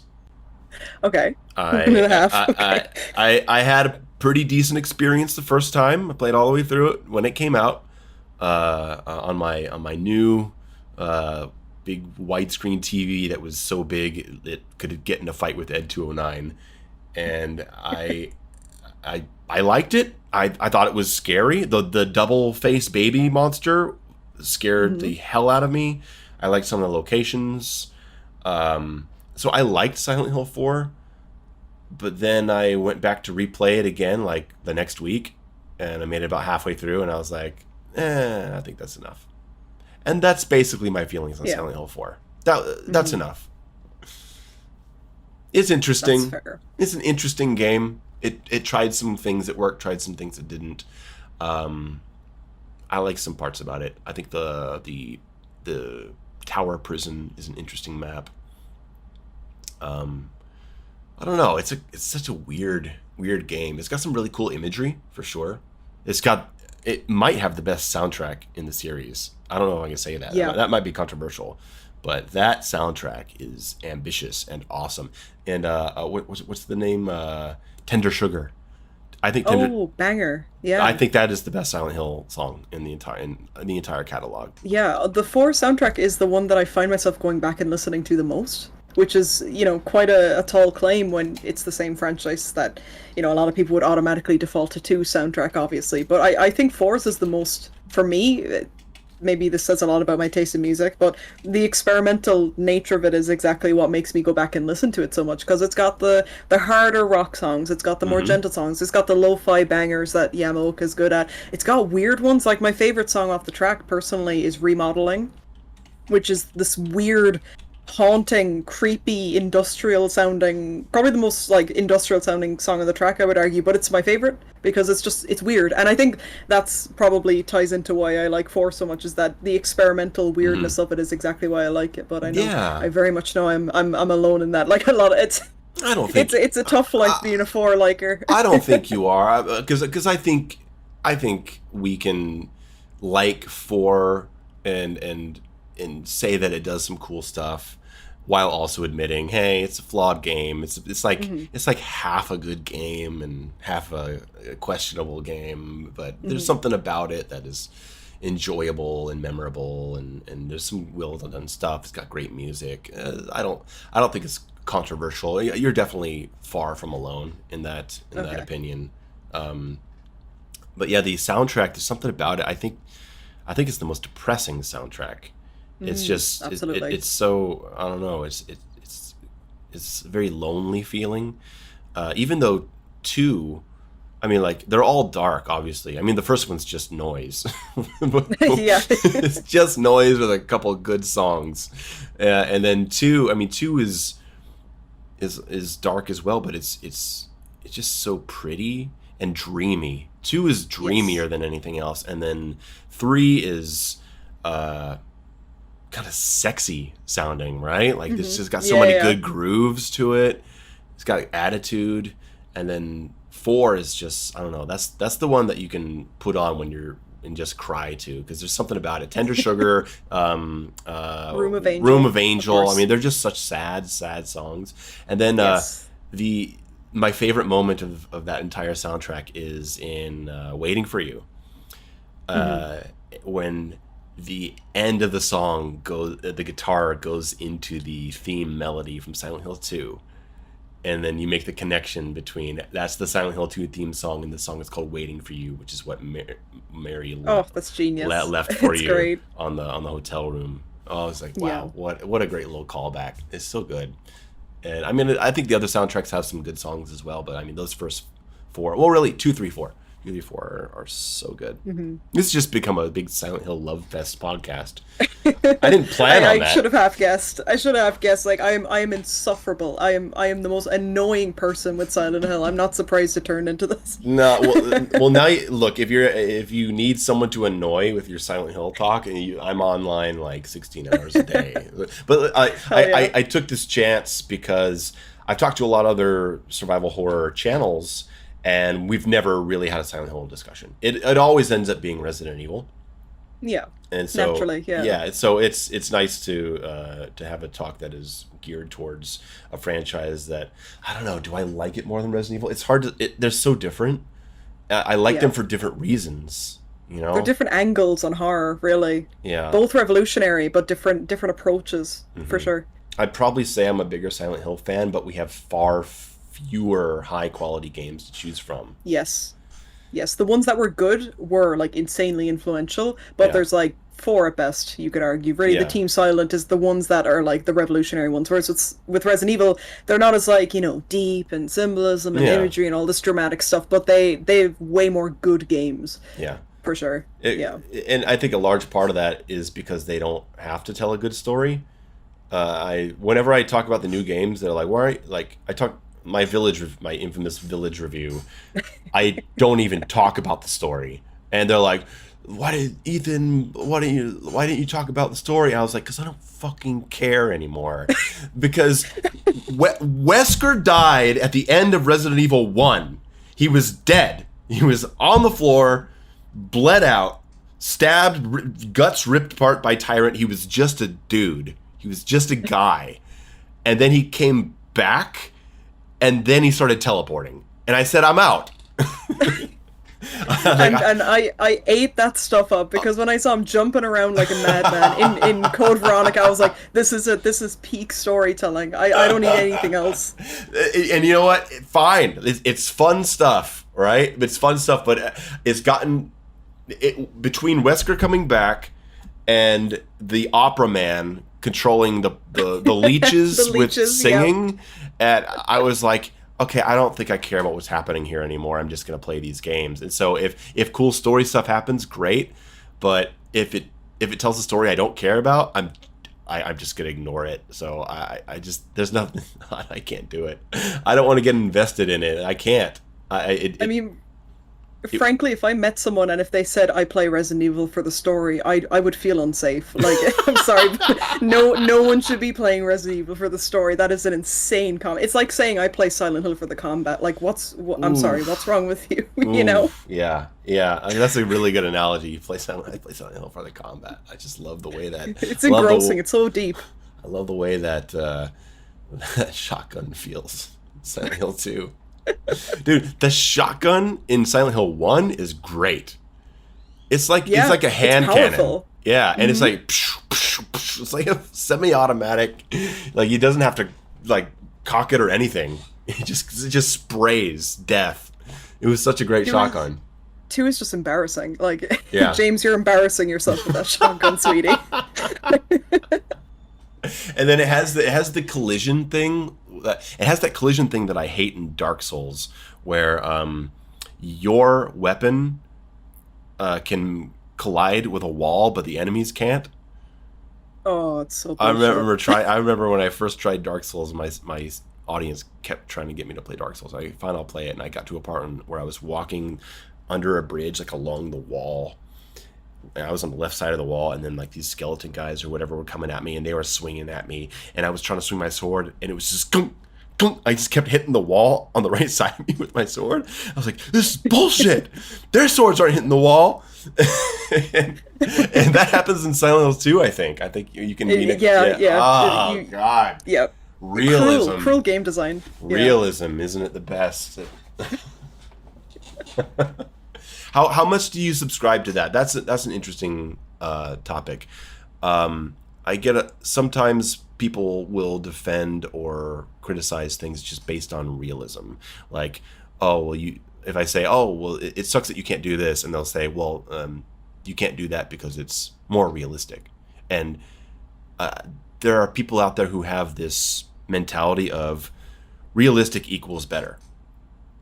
And Oof, yeah. I mean, I get where they're coming from when you get to things like horror or something that is really, really trying to sell a real world environment.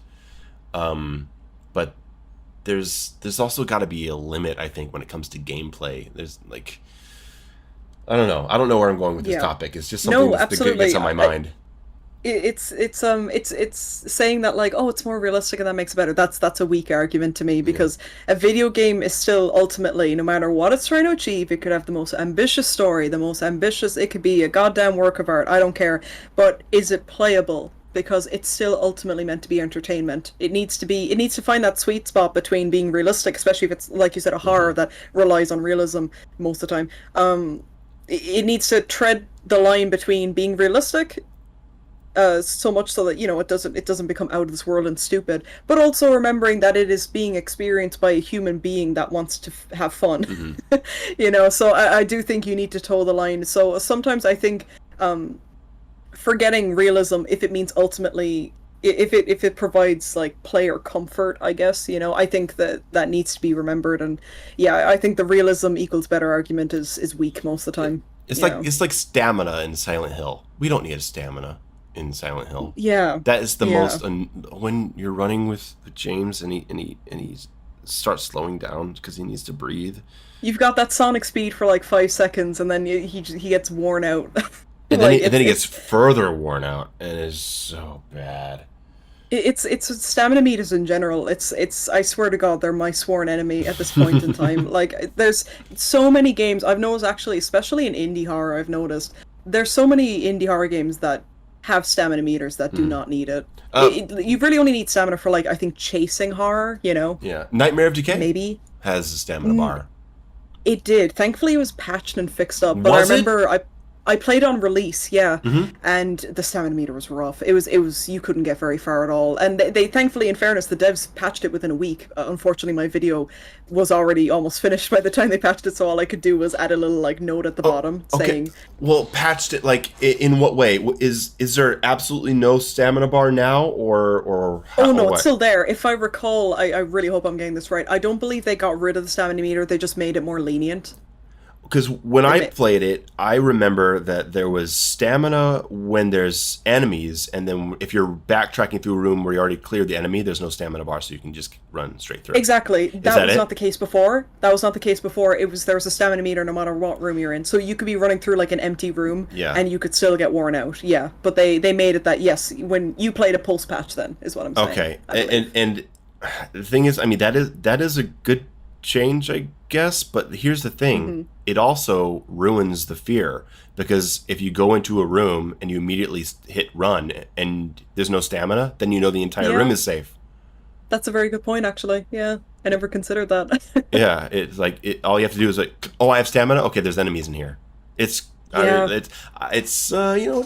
of a Silent Hill radio situation, but there's also so much more going on with the radio. Enemies at a distance, enemies that don't trigger the radio until they move. There's more things that are scary than just more the enemies. Variables. Yeah, there's more variables than that. But in Nightmare of Fear, it's just like, oh, stamina bar. Okay, there's enemies here. It's just, I don't know. I've been playing Trepang 2, or Trepang Squared, however, it's like a new first-person shooter in the style of Fear from 2005. And there's a stamina bar, and I'm having kind of a love-hate relationship with it, where what's cool about it is like it's kind of limited. You know, you can run, you can slide a few times, and your stamina's gone. But if you kill an enemy, you get a stamina boost. So there's like this incentive to stay active and keep shooting guys, and therefore your stamina will keep staying high and you can keep moving. It's a cool concept. I like it. But there's also a lot of areas of the game where there are no enemies. And so you have to run and then wait and then run and then wait and then run and then wait. It's a great idea in combat, but it falls when you're moving. Exactly. But when there's no combat and it's like why do I'm back at the hub world. There's literally no enemies that could be here, and I have a stamina bar as I'm running around picking up stuff. And it's like, why? And so it's, I don't know, kind of a confused implementation of it, but a great combat idea. In a sequel that could be improved on for sure. Like, it's a great idea, definitely a very unique idea, because it's kind of like you're almost like it's encouraging you to combo almost. Yeah, exactly. If I'm understanding it correctly, it's like it's encouraging you to combo, which is like cool as well, because it's forcing you to get engrossed in the combat, which is great. That's fantastic idea. But yeah, it falls apart outside. Maybe not falls apart, that might be too mean, but yeah, it fumbles a bit outside of combat. But they can work on that. That's a cool idea. I like that. Yeah, I'll probably spend way too long talking about it when I do my video on it. We welcome it. I love that. You're nitpicking. You're nitpicking. Fuck you. You're literally running for the whole game. I think it deserves to be talked about. That's not a nitpick at all. That's very valid, I think. It's how you move. Oh, and there's a bug. Oh my god, there's this bug. I haven't heard anyone talk about it, but if you hold strafe, like if you hold left or right and you try to run, it doesn't run. So so you can't run strafe. Oh, fine. But if you're holding left or right and run, and then you press forward to start going like forward at an angle, you can run forward at an angle. But if you start by holding left or right first and then press forward, it doesn't run. You have to let go of the button and then hit it again. Oh, I've gotten killed so many times because I thought I was about to start running and I didn't. Oh, I'm gonna. Yeah, that's a nasty bug. That nasty bug. Is there anything you wanted to get to before we go? It's been about an hour and a half here. This has been a really fun talk. Wow. Anything else on your mind that you want to talk about? I wanted to ask maybe your videos on your channel here. Please, everyone, go check her out on YouTube, Tangomushi. Your videos only come out every 6 weeks or so. I'm trying so hard to be more consistent. I'm still like learning so much when it comes to video editing, so I feel like I don't have the consistency yet, but at the moment I hate to say it's about every 2 months. I'm trying to make it monthly though. I really am. My plan is to start making shorter videos that mightn't have such heavy analysis. You know, it might kind of go back to, just plain old reviews. That's my plan. And then give me a bit more time for bigger videos. Are you kidding? Your video from 5 days ago is 51 minutes. It's like your longest video. I know, and it's not feasible to do that every month, so I need something to balance it out. So I'm gonna have to start give me 2 months for a big video, and then every month or every second month rather, you'd probably get like smaller 30-minute video, so I'm working on it. I'm working on the consistency. How long does it take you to put together something that's like one of these 40 to 50-minute long form videos? How many hours would you say you spend on it? Oh god, that's a scary thought. Editing is probably my weakest area, just because I'm still learning so much about it. I'd say a lot of creators would probably say that editing is their weakest area. But I like the Rule of Rose one and Nightcry in particular. Those two were they were so research heavy. Mm-hmm. They were so research, especially Rule of Rose. There was a lot of foreign material I had to research for that one, so I had to translate it, which is an extra layer of difficulty. But oh god, I'm genuinely, that Rule of Rose one was 2 months of continuous work. Wow. Now, granted, that wasn't every single day. Don't get me wrong, sure. But there were some times where, I did release the Silent Hill 3 one in there, so that was a week or two that maybe was focused on Silent Hill 3. But definitely, I wouldn't have been able to get that in a month. Not at all. Okay. Not at all. Yeah. Why am I doing this to myself? Well, it's fun though. Yeah, you end up doing it compulsively because it's so fun to. It is. It's very fulfilling. Yeah. Especially if you feel like, and I feel like you're doing this with your channel, especially if you feel like you are adding something to the conversation that's fresh, that you're examining something from a perspective that maybe it hasn't been examined from, like especially that Silent Hill 3 video. Like I had never heard Silent Hill 3 talked about from that perspective, and it's really satisfying to put that stuff out there, because I don't know, it's fun to inspire conversation about a topic from a different viewpoint. And I think Yeah, it's a fresh perspective. Thank you, and you do get some you do get some assholes in the comments, Oh, yeah. you know, for Oh. sure. You can only imagine, especially there are so many people like, oh, there's no womanhood imagery in this game, you know, like you just get the assholes coming along, and it was just like, yeah. dude, come on now, you know, you could just click off the video, it's okay. You get some goofy comments, but you know, for every goofy comment, there's like 10 nice ones, so Yeah. you gotta weigh it up a little bit, you know. They're coming. All right, they're coming. Just wait till you heavily criticize a game that everyone really loves. That's Oh, I'm ready for it. Yeah. I you know, it's fun being a little hater sometimes, okay? Yeah, It's the toxic side coming out. It's toxic Mushi. It's coming, and then they'll define you for it, and that'll be fun too. Oof, Village. Is that doing it for you? No. Well, I guess yeah. Village a little bit. God.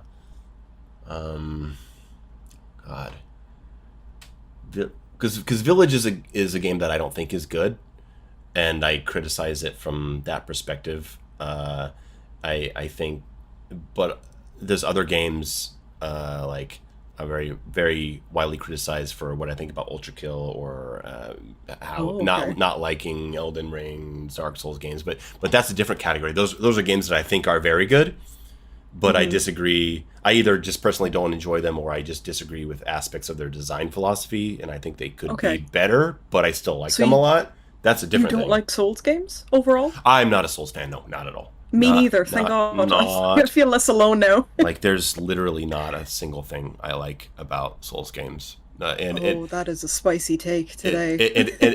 But here's the thing, it's not a take. It's a take would be saying that it's bad. I'm not saying it's bad. I'm saying that I don't enjoy it, and Okay, that's I not a respect take, it. right? Like Yeah. I'm not into the art style. I'm not into medieval fantasy settings, so that's big X right there. I don't care about dragons and skeleton warriors. I don't like non-animation canceling melee combat. I don't like that slow, heavy kind of fluid combat. I don't like the camera style. I don't like melee games where you have to like manage the camera while you're playing. I don't like big inventories of stuff, like 40 or 50 items on me. I don't like big stat managing pages. It's just like, it's like the beach, right? The beach is a beautiful place, right? But I don't like walking in sand. I don't like the heat of the sun.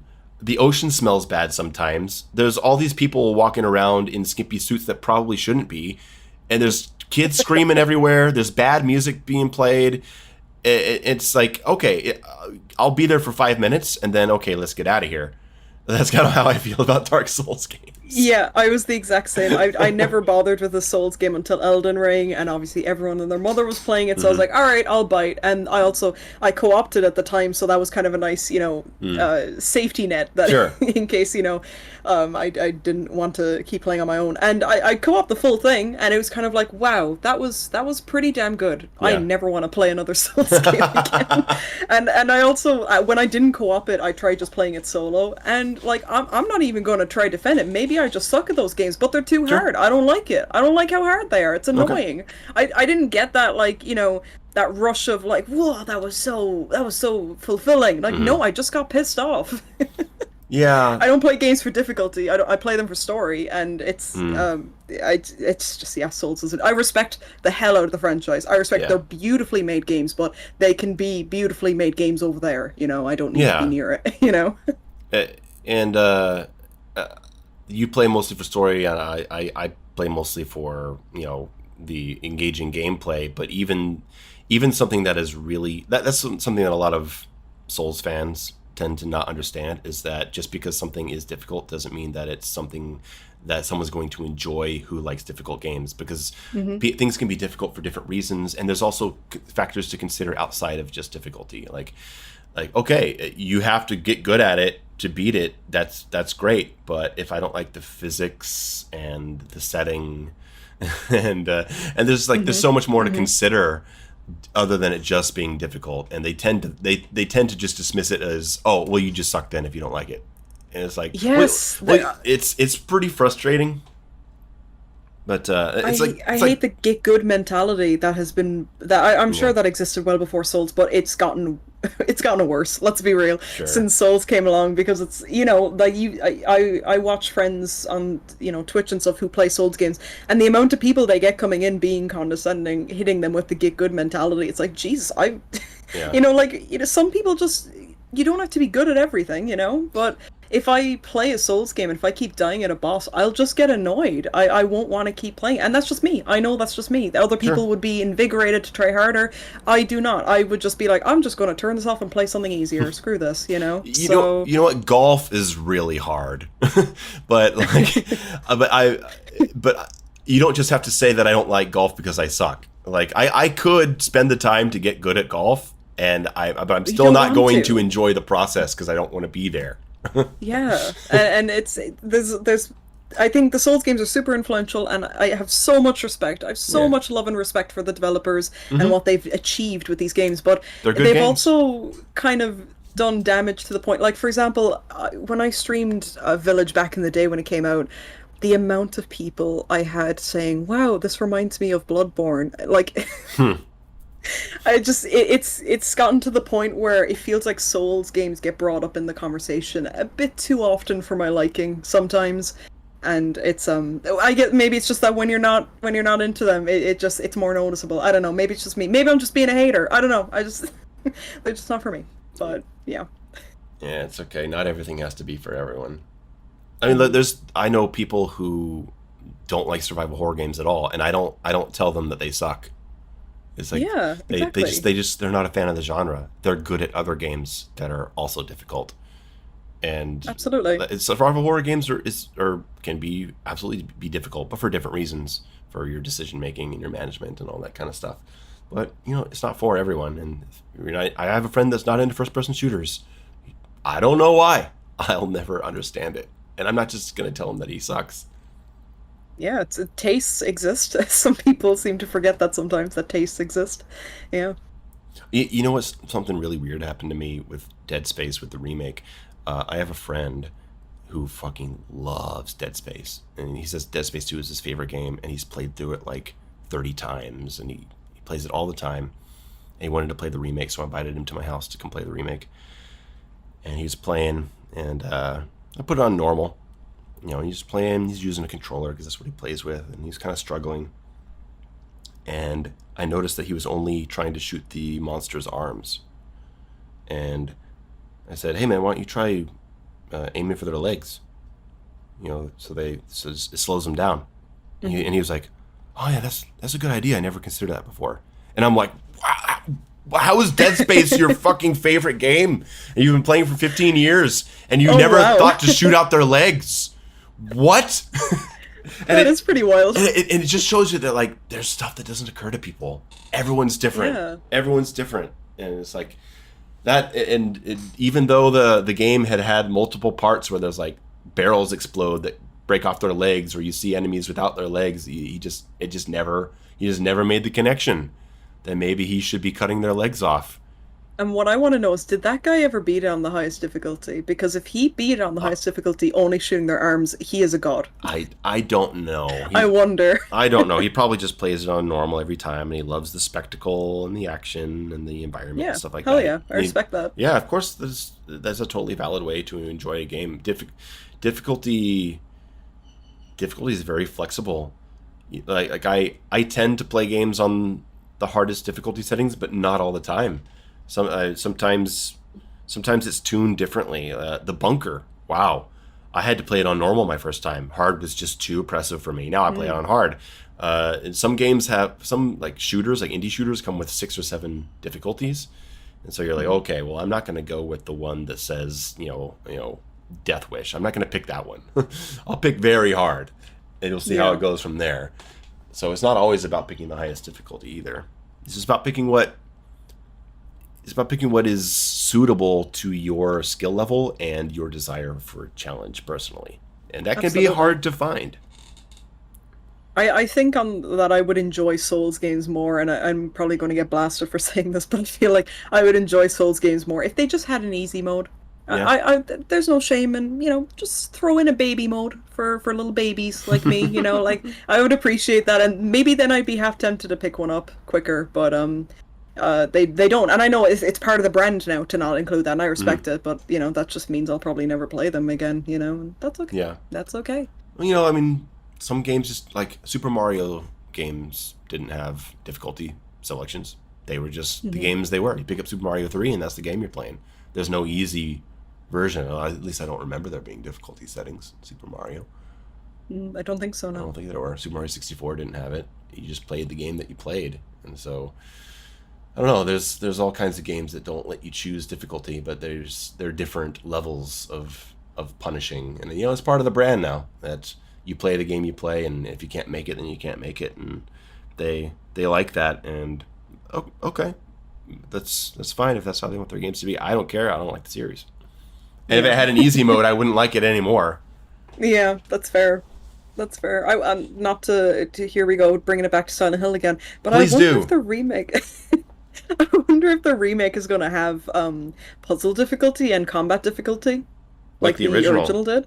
Yeah, I wonder.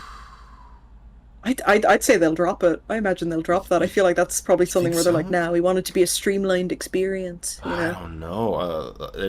I don't know. I think I disagree with you. I think they will at least have a combat difficulty. They'll at least have that, I think. Oh, for sure. Combat, I expect. Yeah, puzzle, maybe not though. Yeah. Well, the thing is that requires multiple designs per puzzle. And so that might be just a time thing, a creativity thing. We don't know how good they're going to be at designing puzzles. That's a concern, for sure. How good are they going to be at designing puzzles? Yeah, I wonder if are the puzzles just going to be super easy now, because modern day, is there going to be any juice cans being thrown into? Oh, that's my favorite stuff. I know it's so goofy and stupid, but I don't know if they're going to do it again. I feel like the modern audiences playing that would just be like, this is stupid, I'm turning the game off. You would probably get some really judgmental people who think it's too goofy, What the fuck? Why do I have this fucking box of orange soda? What am I supposed to do with this? Where's the prompt? Where's the prompt that says, like, that they want to walk up to the garbage chute and be prompted to press a button instead of going up and pressing it out of their own curiosity? And because you'll know they'll do that, they'll probably put an indicator on everything you're supposed to inspect. Because, oh my god! Because there's no fixed camera angles. So you have to do it, because without camera direction to actually draw your attention to something they want you to look at, they have to put an indicator on everything. It's just, it comes with the territory. True, yeah. If you have free roaming camera, there's no way to know what you're supposed to be looking at, so I got to put a little indicator on it. So there'll be an indicator on the trash can, and instead of inspecting it, once you have the orange soda, you'll just walk up to it, and being close to it, there'll be an indicator that says, use the orange soda. Oh no! And they'll click yes, and then they'll do it, and they won't have to actually think about using the orange soda. They'll be prompted to do it. Yeah, it won't be a puzzle anymore, for sure. Yeah, God. absolutely. Oh my God! If that happens, all of you guys owe me a drink. Everybody listening to this owes me. Oh man, I'm gonna be furious if that happens. They're going to massacre our boy. My boy. The coin puzzle. I'm curious about that. Are they gonna keep the coin puzzle? I love that coin puzzle. It's really creative puzzle, especially on the highest difficulty. I mean, I'm very dumb, so I always use a walkthrough, but like I love the creativity of it. Yeah, for sure. they talk about like null, like the nothingness, and that represents the wind, or like that means that there's an empty space behind the coin. Yeah. It was just so well very put together. Clever, so good. But man, I do hope they go the RE2 remake route with the map and highlight rooms where there's something you missed. I do hope they do that.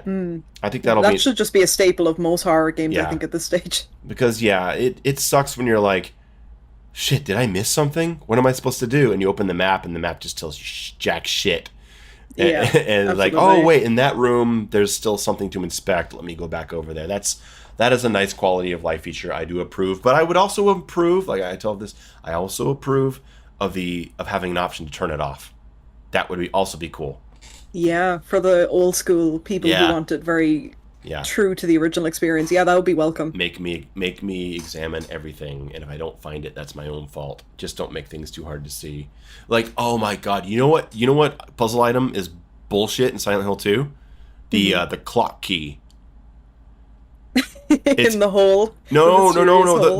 no. No, different one. Oh, never mind. Yeah, it's on like a shelf or something. In Is the it? closet, in the Yeah. closet where he's hiding and shooting Pyramid Head, Oh, and then he wow, walks yeah. out of the closet, and you're supposed to go back and look in the closet to find the key. Fuck that.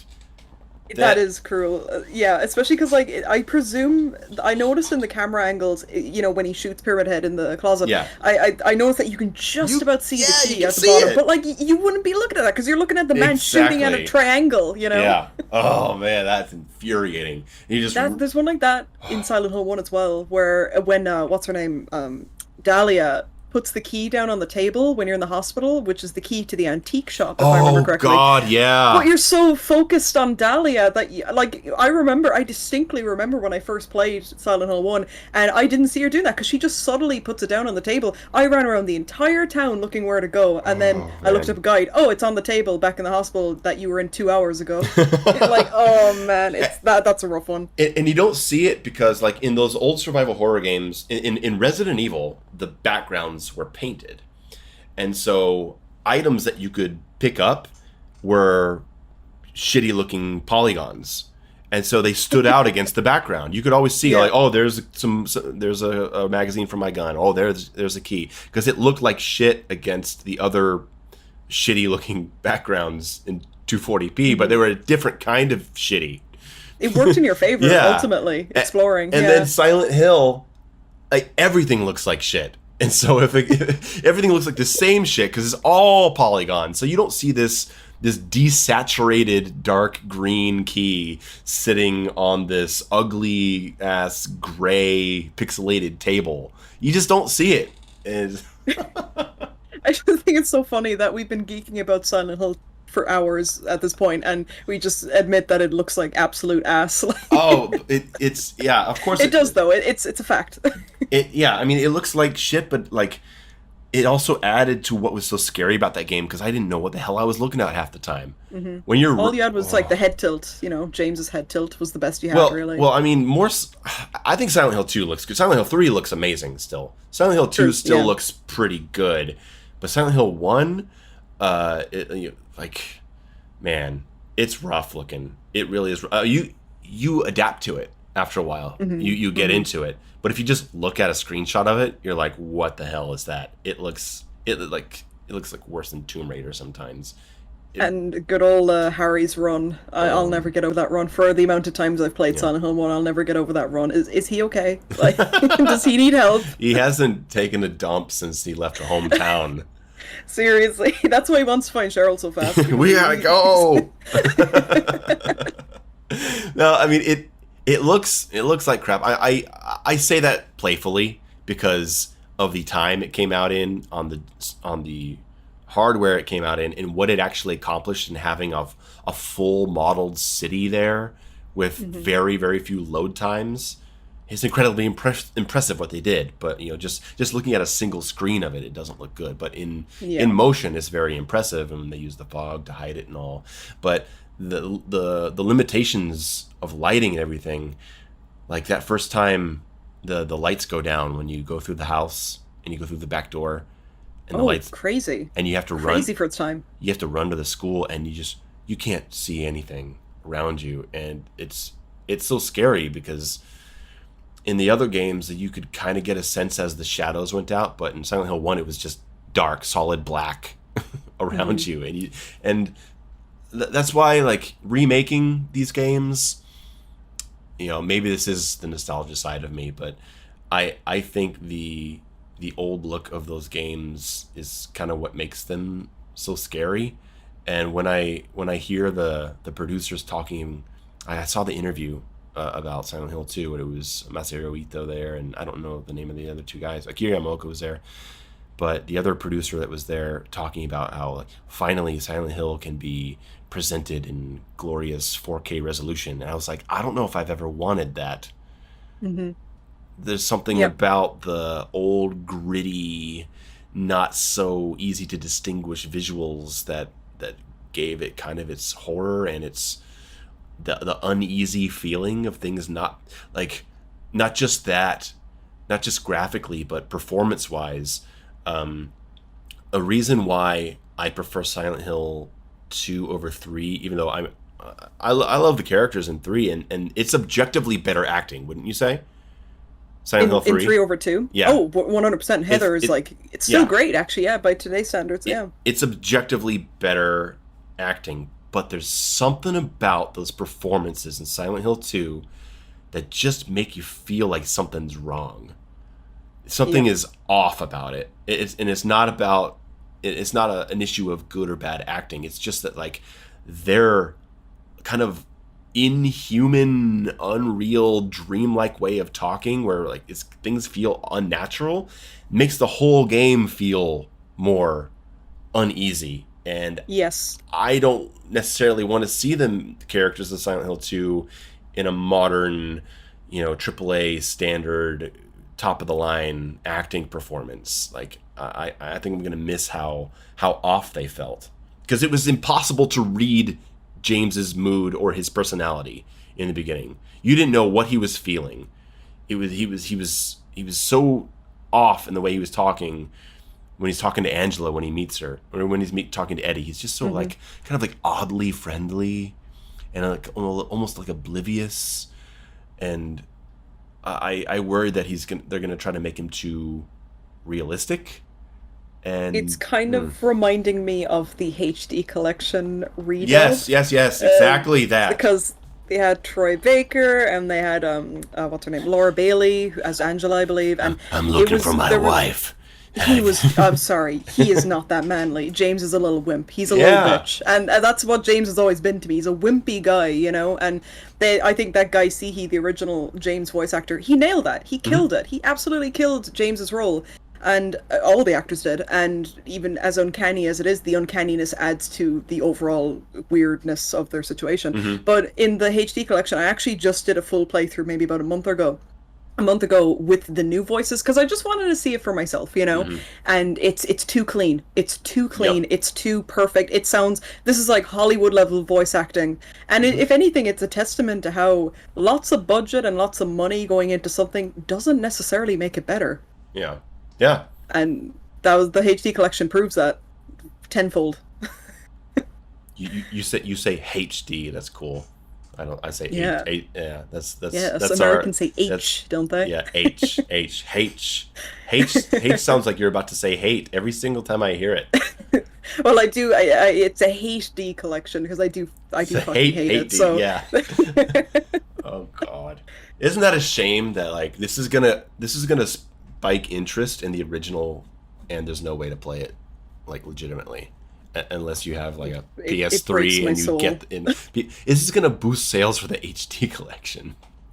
Oh my God, did you know the HD collection's actually going up in price now? Like it's starting to become like a rarity with higher price, like the horror game scalping that's been going on with the PS2 era. That's happened to the HD collection too. Like it's the HD collection costs like €40, dollars, whatever you want.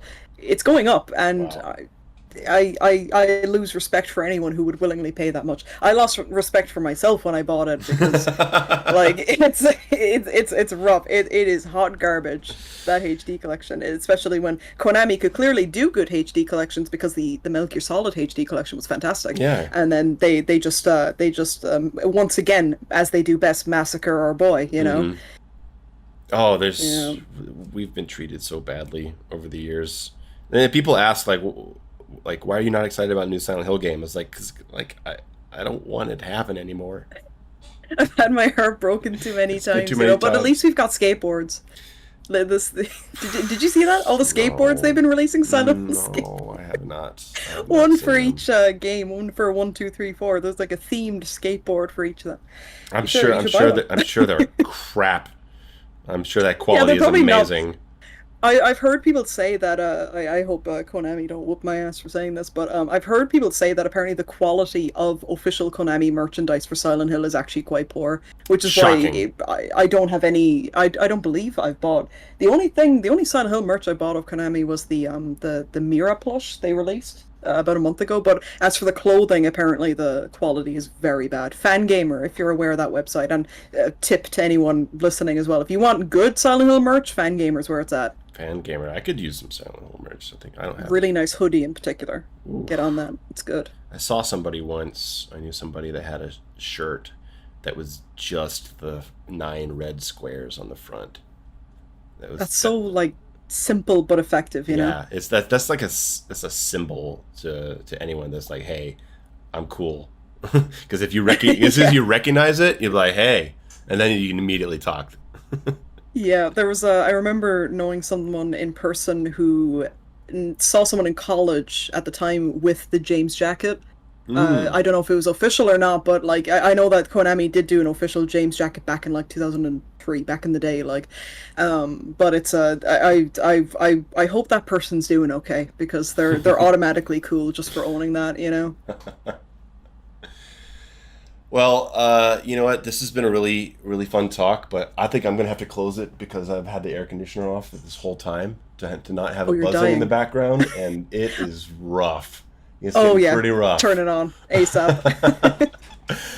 This has been a really fun talk. I've really appreciated you coming on here and just you know, the two of us just blabbing away about all this nerdy stuff. It's been really fun. Thank you. It was awesome. It was really chill. Thank you so much for having me. I feel honored, especially because all the other guests you've had are like so big and cool, and I'm like, I'm not as cool. It no, it So hey, you know. it is never about that. It's always cool when somebody big or bigger comes on, but like it's never about that. It's always about like who do I think I could have a really cool conversation with. And so Oh yeah. Well, thank you so much. after the Night Cry video, I was like, this is someone pretty cool. So I'm glad we were able to do it. Can I ask what some of your upcoming projects might be? Anything that you might want to spoil here? Oh yeah, the insider goss. I'm going to be getting into my next video. Actually, I'm going to be getting into covering games that don't get localized. So I'm putting my Japanese knowledge to use, and I'm going to be doing reviews on. It might be horror, might be horror. It really depends. It's just a game that never came out outside of Japan that I think is cool, and I want to make a video on it. So the first one I'll be doing was a very Souls-esque inspired. Or not, it's very Souls-like design and aesthetically, but it was called Hungry Ghosts. It was like a first-person horror adventure game on the PS2. So that's going to be the first project in that regard. And oh God, any other ideas? I know I'm going to be covering Silent Hill 1 and 4 in the future because I know that they're a few months off yet, but they will be turning 20 relatively soon in the next 6 months or so or whenever. So that's lots of Silent Hill content on the way for sure. Yeah. Well, that sounds pretty exciting. I'm you only have well, you have the 2 Silent Hill videos. I haven't watched the one. I haven't watched the 100 things I love about Silent Hill 2 yet. Oh, But there's more to come. yeah, exciting, exciting. And Hell yeah. I've got mine coming as well, everybody. I've been talking about it for months. It's been done for months. The video's done. I just don't know when to publish it. I feel like I should wait for a news cycle, Right, right? yeah. Capitalize, right? Exactly. Don't to all the listeners, don't say we don't feed you. Don't say we don't feed you on the Silent Hill content, okay? Yeah, it's on the way. Um, well, anything else you want to pitch or tell people about before we go? I guess I'll just rep my socials. YouTube, I'm Tangomushi. I also go by Tangomushi on Twitch. I stream 3 times a week, mainly horror, but not exclusively. Okay. And on Twitter, my handle is I love Klim. Klim being KLIM. So yeah, Tangomushi was taken. Thank you, random Japanese person with that name. So we have to make do. But yeah, or if you search Tangomushi, I'll probably show up as well that way too. So All yeah. right. Okay. Well, everyone, thank you so much for listening to this episode. Don't know who the next guest is going to be, but you know, these are always fun. Thank you so much for coming on here. And this is us saying goodbye. Bye, everybody. Bye bye.